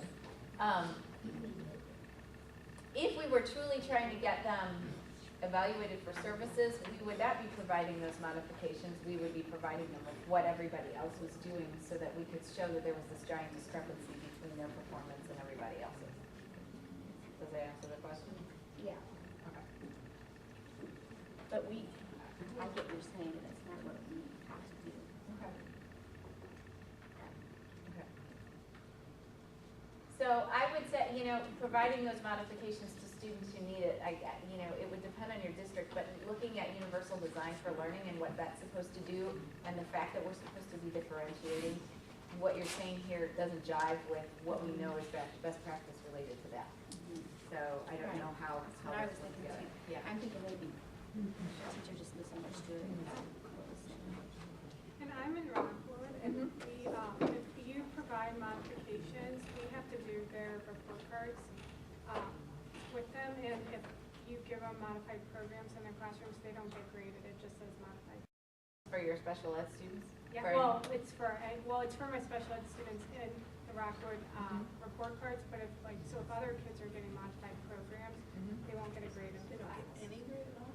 It will be a modified program. But there's no grade. They can get accommodations, but not modifications. In Illinois, every student in kindergarten up is required to have a grade, no matter what. Their grades. Yeah, because I know maybe it's Illinois, it's the law to say no.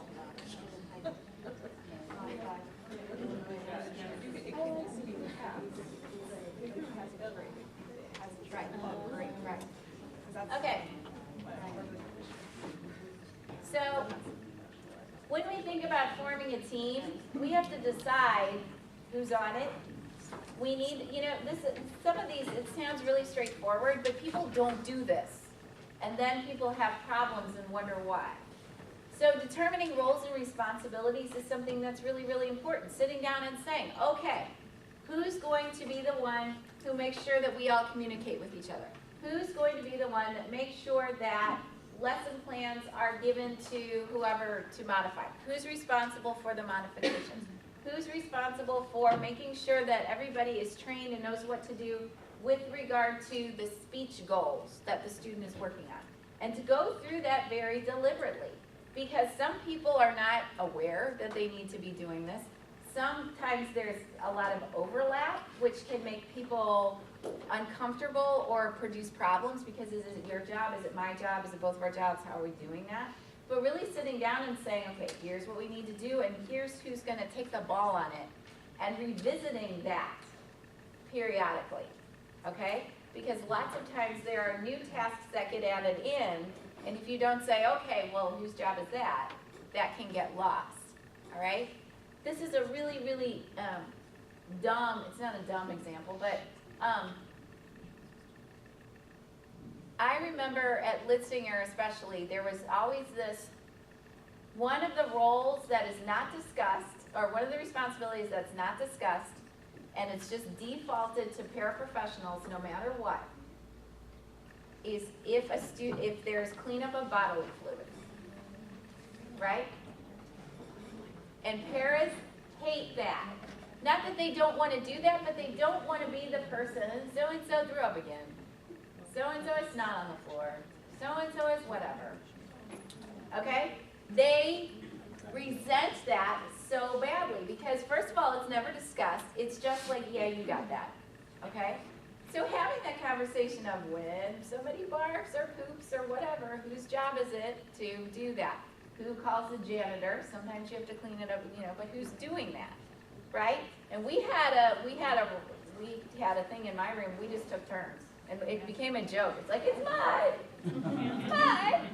And I remember seeing a pair of mine years later, and her saying to me, you know what? You were the only teacher who did that, and I remember that because it showed that you respected what we did, and not everybody wants to clean up barf all the time, right? So take your turn. Okay? But sometimes there are things that happen and you need to think about it. Maybe there's a new parent communication system that's happening. Who's responsible for that? Maybe there's a new med that's being added to the student. Whose job is it to take the child to the nurse to make sure that he gets that? Okay? So revisiting those roles are really, really important. Determining how you're going to communicate. Are you going to have weekly meetings? Are you going to have monthly meetings? Are you going to have a Google Doc that goes around? Are you going to have round robin notes that people add on to? I'm glad you mentioned the Google Docs. There's actually a free webinar, December 20th, about working for collaboration through teams of educators. And it's for Google Docs. Google Docs are fantastic. It's a free one. Yep. Okay. So how are we gonna do that? Lots of times when I interview, I did my dissertation on, it was apprentice teaching and teaching, it was what's the nature of the apprentice teaching situation that we need to be aware of to better prepare our student teachers to work with paraprofessionals, because that's hard, okay? And I did a bunch of interviews with bunches of people and I did a bunch of focus groups, but one thing when I asked the question, how do you communicate with each other? The theme across everybody is we communicate on an as-needed basis. That means it's haphazard, right? When I said, what do you wish your communication would look like? They said, I really wish we had a time just semi-regularly where we could sit down for a block and talk. Okay? And we had an agenda and we had things that we got done, okay? So people wish that, but you have to plan for that deliberately. That can also be hard because paraprofessionals, especially, lots of them ride the buses, so they get there. They clock in when students start and they clock out when students end. So there's not a lot of wiggle room. They don't get paid for staying late or coming early. Sometimes you can talk with your administrator and get some additional funds or incentives to do that. And sometimes you have to think of really, really creative ways to get that done. Okay? Establish norms for conducting meetings. This is what my colleagues and I need to do a lot as well, because here's the thing. How many of you go to meetings and there's always one person who misses the meeting or is late, and then when you have the next meeting or the person comes in, they start talking about the stuff that you've already been through? I have one colleague who does that all, wait, I got it, and we're like, that was 2 hours ago. Okay, or that was yesterday. So if you're not going to be at a meeting, or you're going to miss, or you're going to be late, how do you get the material that was covered without making us all go back and talk about it again? Okay? How are you going to behave? I have a colleague right now that I don't know what, I'm trying to get ready to do an intervention with her, that no matter what, I don't know what happens to her, because she's a very nice person, usually. But if she's in a meeting where there's discussion, her tone becomes so combative, and it could be like, let's discuss if today is Friday. Well, I think that you need to jump, and you're like, why are you so mean? Because you make everybody else just go like, what is your problem, okay? So thinking about, how are we gonna do that? Is there going to be an agenda? Who's taking notes? How do we make sure that this is all available to people? And then what do we do when problem solving arises? Issues. And having those procedures in place to work through is really, really helpful when it happens. So better to be preventative. I did not make copies for everybody here, but I'm gonna just leave them up front. This is not mine. This is from Special School District. I even told you what it is. So I'm not ripping this. This is not mine. No. Giving credit, giving credit. This is taken from Inclusion Matters that Special School District has. It is wonderful. I encourage you to go find it and look at it in its full glory. But what I pulled out and showed are some of the different forms for problem solving, for teaming, for agendas, for all of those kinds of things. So if you are not an SSD person and don't have access to that document, you might want to just flip through and take a look. Okay, you don't have to use these as is, but sometimes it gives us an idea of, oh, well, if I took that and did something else, this would serve my purposes. Okay? Not mine. Special school districts, they do a great job. That's why I'm showing you this. Okay? So I'll just put them up front here and when we... Did you write that?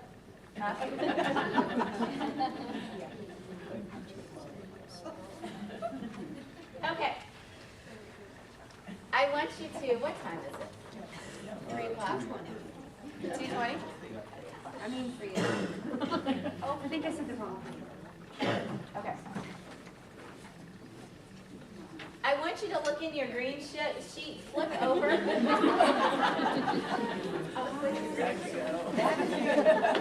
we're videotaping this, all right. I want you to look at this. So we have lots of people who work with paraprofessionals. I've done a lot of stuff, research with paraprofessionals. This is not mine. Suter and Gian Greco, none of them. These are 2 quotes that are taken from some studies done on the kind of what research says about the use of paraprofessionals. So I want you to read through those and just tell me what you think.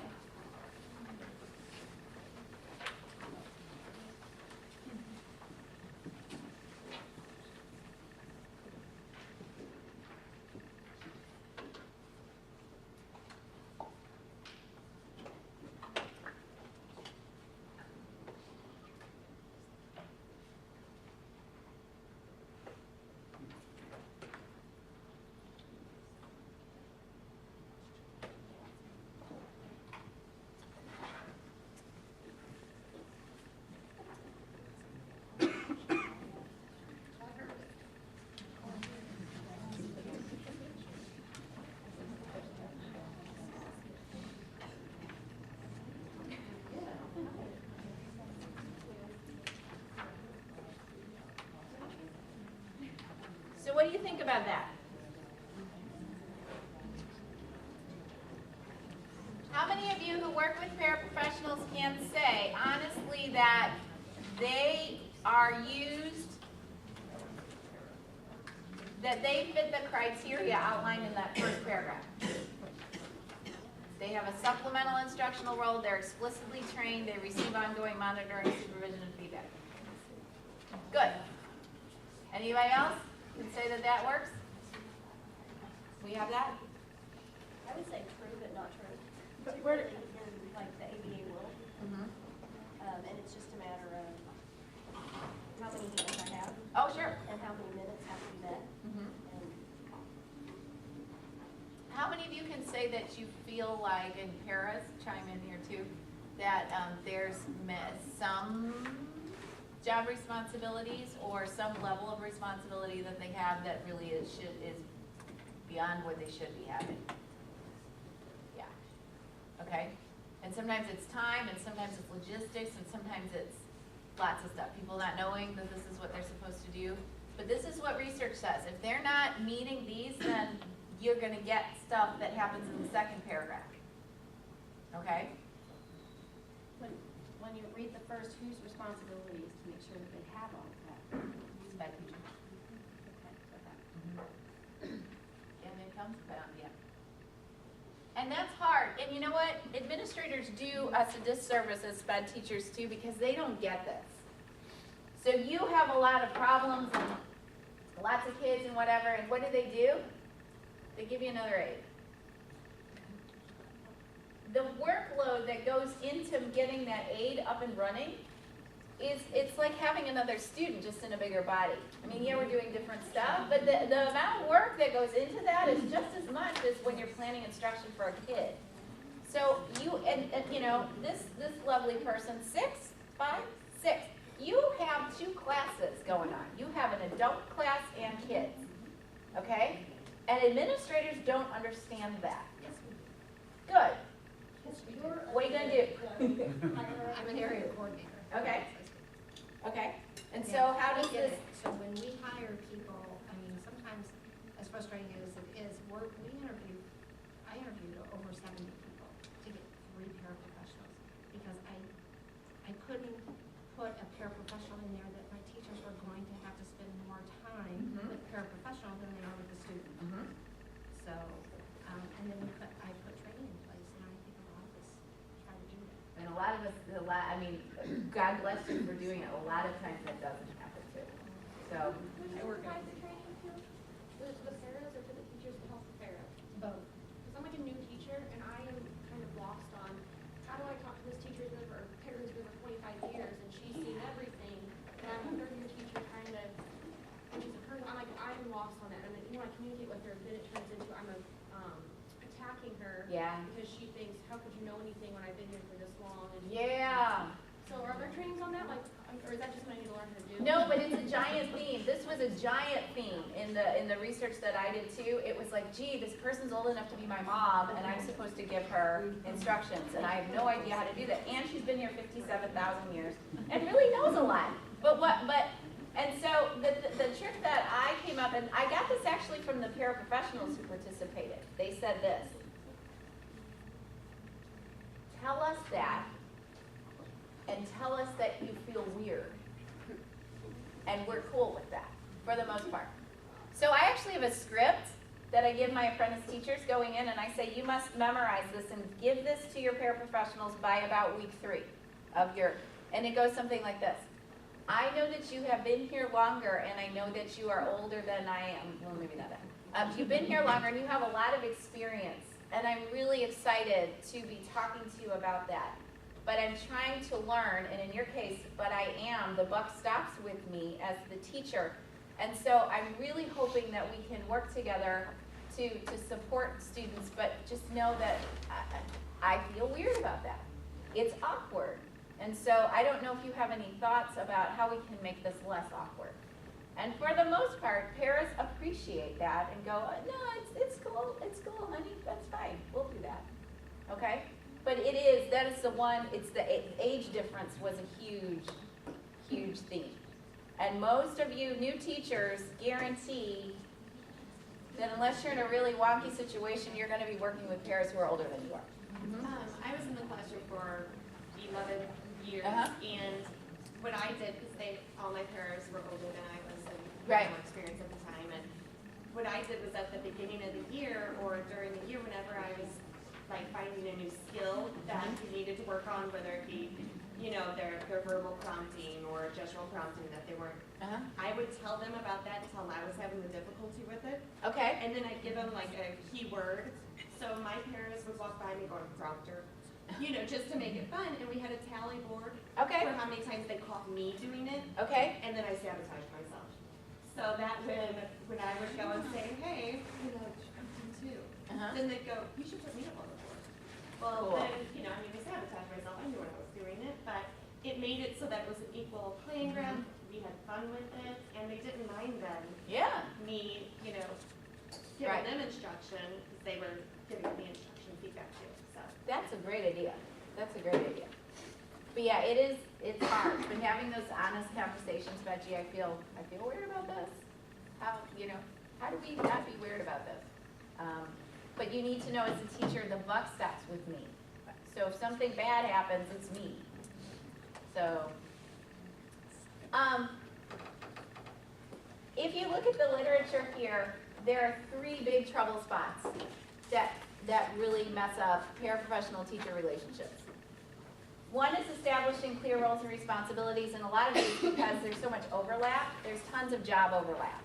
And so if you don't have those discussions about this is what I do and this is what you do, then people assume things and people get mad, okay?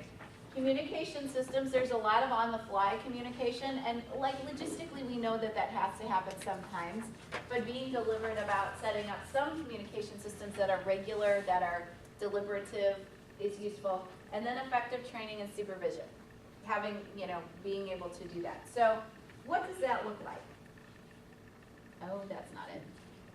That goes into if you look in your green sheet again, in light of some of the dissertation results that I had, I put together this checklist that I give my beginning teachers. And so I say, just like you have kind of a plan or thoughts about how you're going to deal with students, right? You have to have a plan for how you're going to work with your paraprofessionals. Okay? You have to have something in your pocket. Because if you don't, this is what can happen to you. When I started at Litzinger, I was all excited. I was going to go and get in my room and get it set up. And I showed up, and I had a paraprofessional who had been there a really long time. She was awesome, right? She had been in my classroom many years prior to my coming. And I got to my classroom and realized that she had set it all up. And then she was talking to me about calendar. We're going to do calendar and calendar and calendar.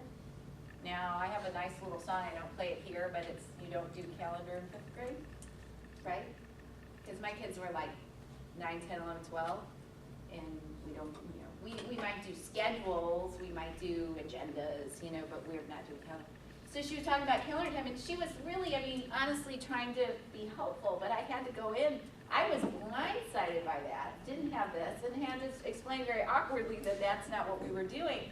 And she hated me for a really good long time, okay? Had I had some of this in my back pocket, that might not have been so bad, okay? So I just use this as a check, have you worked through this? This is a nice opening meeting with Paris too about here's what we need to kind of think through and work through, so let's talk about this. How do we want to clarify roles? How do we want to do? A couple of things that I will, if you flip to the section that says establishing working relationships, this is a good one to have when you walk in the door. Notice the first one is age or experience differences, okay? Number 3 is something that's pretty important. And I see this breakdown a lot when we talk about behavior, challenging behavior. So lots of times teachers are trained in certain ways of looking at behavior as communication, building in supports around that to prevent the behavior, to teach replacement behavior, to react in a way. And sometimes we get paraprofessionals who are sort of old school, like, well, they don't do that with me, right? You just got to be hard on it. If my dad were a paraprofessional, he'd be, you just got to tell him like it is, right? And so you have a teacher who, if a teacher doesn't explain the philosophies and the underlying rationale of why these behavior plans are working the way that they are, then you have the potential for that to be sabotaged by the paraprofessional who says, we're not doing that because that makes no sense, and I'm gonna just be hard on it, okay? So having those discussions and even saying, you know what, you don't have to agree with me, let's try it for 3 weeks and check the data, and then we'll have a discussion, okay? Putting time limits on things with people who are uncomfortable is a really useful tool. Okay, I know that you're a little bit nervous about this. 2 weeks, give me 2 weeks, then we'll talk. Instead of, let's do this forever, okay? So having that in place is really, really important. So just some things when you think about establishing your relationships to check you. Really quick in the last one, I know you kind of covered some of these, but I have a very unique situation that both of my paraprofessionals have degrees in education. One of them has a master's degree. Super hard. Yeah. And I work for a statewide school, so they don't work for my district. And so they play my district doesn't pay me for that student, I won't do it cards. And I don't believe in that, I'm not gonna do it. And they can back it up with, well, when I did my this or whatever. Right. So, I mean, other than the buck stops with me, do you have any other cards I can pull? The buck stops with me, and I'm gonna document, because technically this is your job. My supervisor does not believe it is her responsibility to do it that I am. And again, theirs. Who is their supervisor? Because they work for a district that isn't at my school. They're paid by a district to show up at a different entity every day. Yeah. That's what I mean, I would just, these are the problems I'm having. Help me out. So, I mean, no help there. I would be having some conversations with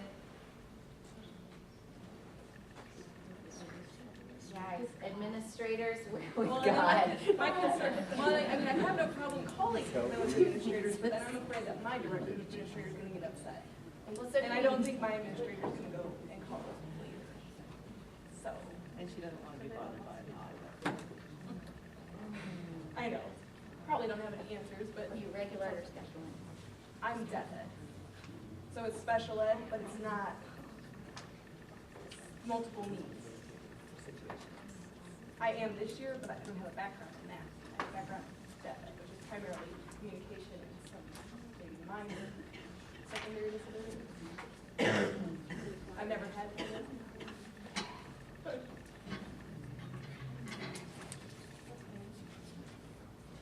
It doesn't, I mean, like, and one of them so that was the other thing too. Oh my gosh, this is like a perfect storm of craziness that you have. So, It's the administrator. I just asked her who hired him, and she said our immediate. administrator hired them, because the districts don't know where to find someone who can sign.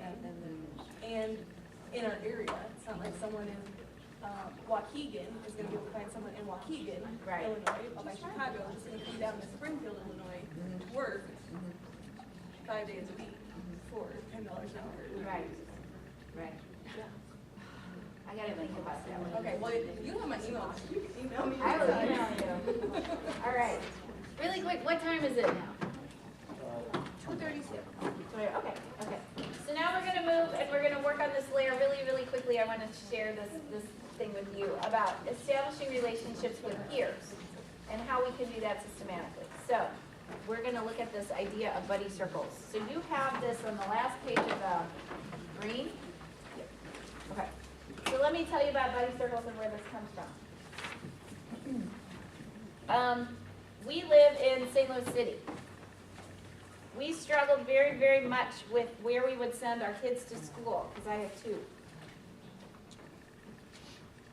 We made the decision that the best compromise would be to send our children to school in the city at a private school called the Soulard School. The Soulard School is a private school. It's 10 years old this year. It is a sliding tuition school based on your income, so the level of socioeconomic diversity is pretty amazing. It's very community-based. It's very entrenched in the businesses at Soulard and the surrounding organizations. They're across from the Jean Slay Boys and Girls, or the Boys Club, and they do a lot. So they have partnerships within the community, and it just was a very nice compromise for us. Because I'm a special ed person, the other thing that's nice is that they serve a lot of kids with disabilities, either officially diagnosed with disabilities or kids who don't have official diagnoses. And they tend to attract students who learn differently, because that's kind of who they are.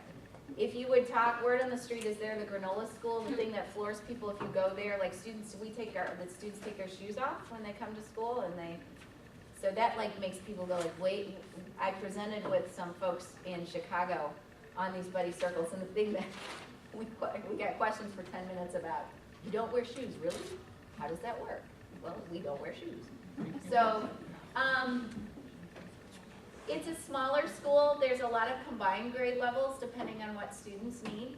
But a few years ago, the administration came to me because I help out. I'm part of their care team, you know, and we look at who's struggling and who needs stuff, and I bring in resources and whatever.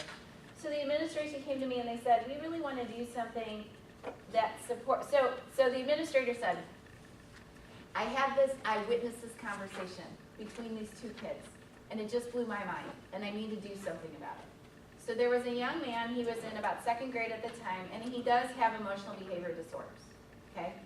And he has, if you look at him, he like pulls his hood down over his face, and he looks sort of glum and mad a lot. And he was having a conversation with one of his peers, and this is a very verbal, astute little girl, and she came to him and she said, you know, sometimes I want to talk to you, but you look mad all the time, and I don't know what to do about that.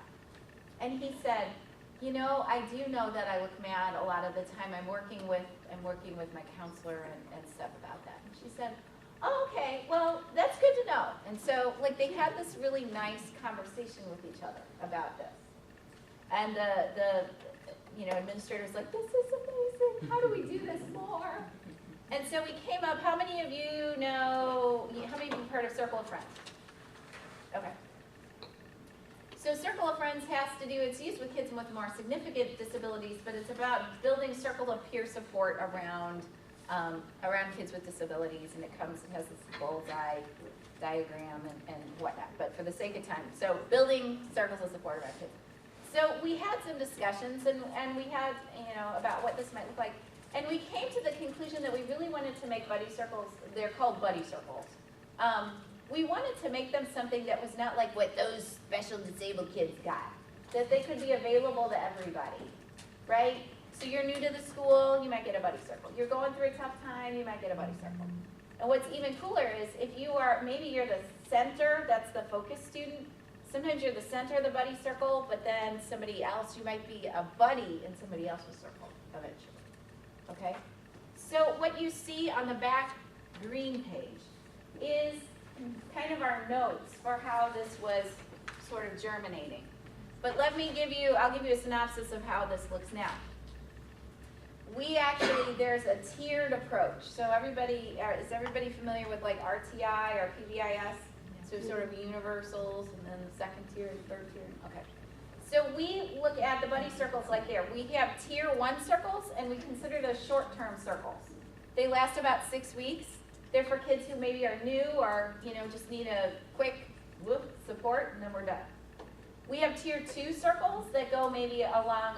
They divide their year into trimesters, and so it might go across a trimester. And then we have tier 3 circles that go across a whole academic year for those kids who really need support. Okay, so we have a center identified. We also have a way. There's a little box, and administrators are really open, but students can request a buddy circle at any time. And so we do have kids who come down and I think I need a buddy circle. All right, so buddy circles are now cool enough that people don't, it is not a disabled kid thing, right? So what happens is, to form the circle, we have the center, and then the center identifies some kids that he or she would like to be their buddy.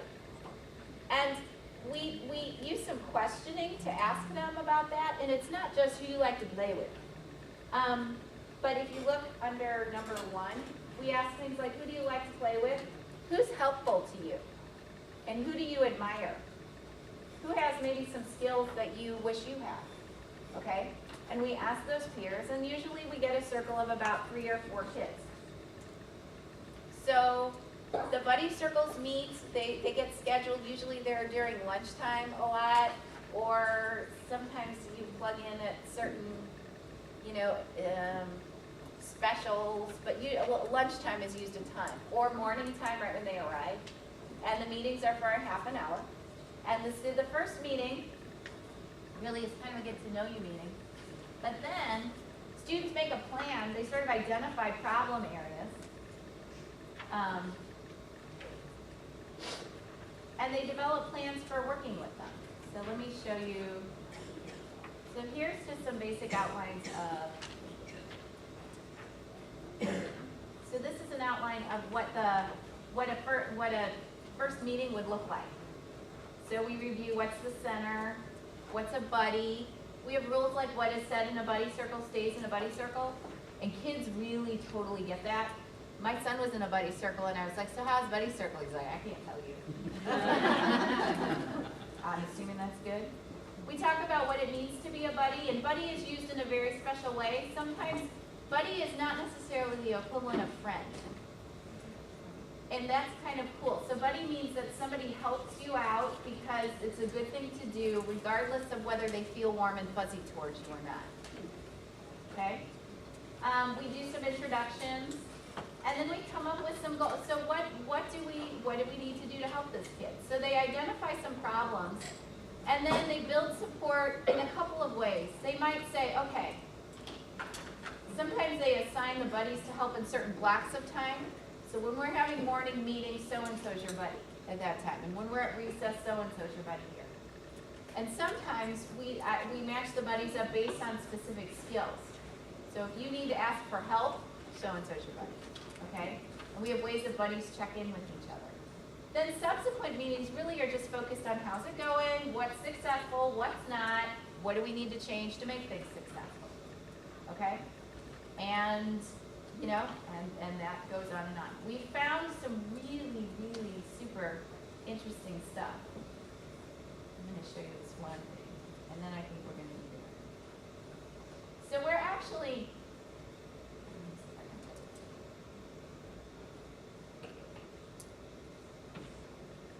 okay.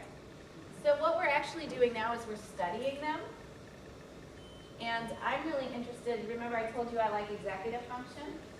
So learning how to learn. And I'm very interested in how these circles, these meetings affect students develop their executive function over time. So we're actually typing transcripts of these meetings and pulling that apart a little bit. But what I did with, this is a tier 1 circle. And I was trying to show how connections are built. Here's the center and here's the two buddies. But this was a new student. And they do interviews at the beginning and end of the circle. So the new student said, it didn't help me very much. There was some generic stuff happening. Okay? But what was interesting here is that this buddy, so sometimes we saw changes in the center, but lots of times we see really neat changes in the people who are supporting. And actually, we see the most robust changes in kids who were the center, and so they get a little, you know, they feel a little okay. But when you see them take off is when they're a buddy in another circle, and then you see things go berserk. It's pretty cool. So here, she changed in terms of the level of specificity she used to answer her questions. She had specific examples using the language of the buddy circles. They talk about checking in with your buddy and being empathetic with your buddy. And I love this quote. It's very important to help all people, not just the center. So it's not just about who the center in the buddy circle is. It's about other people. This boy that had the hood, he was a center for a while, and I have another presentation that I do, and I have him on video, and he said, and you have to know this kid, he said in his like really low voice, he said, I learned that other people are important, and so am I. And like coming from that kid, it's humongous, okay? Here's a 4th grade boy. We see some things about, I tried to show there's a school connection being reported by the facilitator that they were playing or that they saw them doing some things together. We have an outside connect, how students mutually report on the same story or example. In the transcript, we have some of those. And some of the other circles, we actually see some outside connections being made, play dates, birthday parties, stuff like that. So, that's what we have. It's pretty cool. If you're interested in something similar, I mean, this is a school-wide initiative, but there's nothing to be said that a piece of this or some thoughts about this could be implemented in a classroom. If you're interested in more materials or learning more about it, you can certainly email me and let me know, because I have lots of other materials, but I wanted to just put that in there really quickly, so you have that resource. Now what time is it? You're all looking at me with zombie eyes. 2:40. I think we're done. So, I don't know what that means for you. Can they go, or are you chained until 3? If you want to come and take a look at these things before I put them away, just feel free. Otherwise, thank you very much.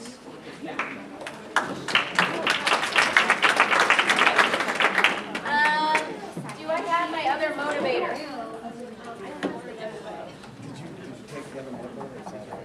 So that's ours.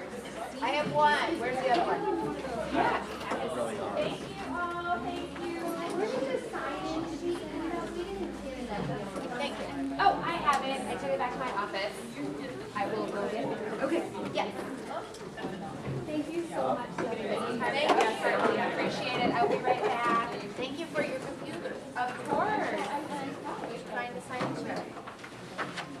Oh, she's got it. Go. Probably, yes. It matters. Yeah, we don't get that.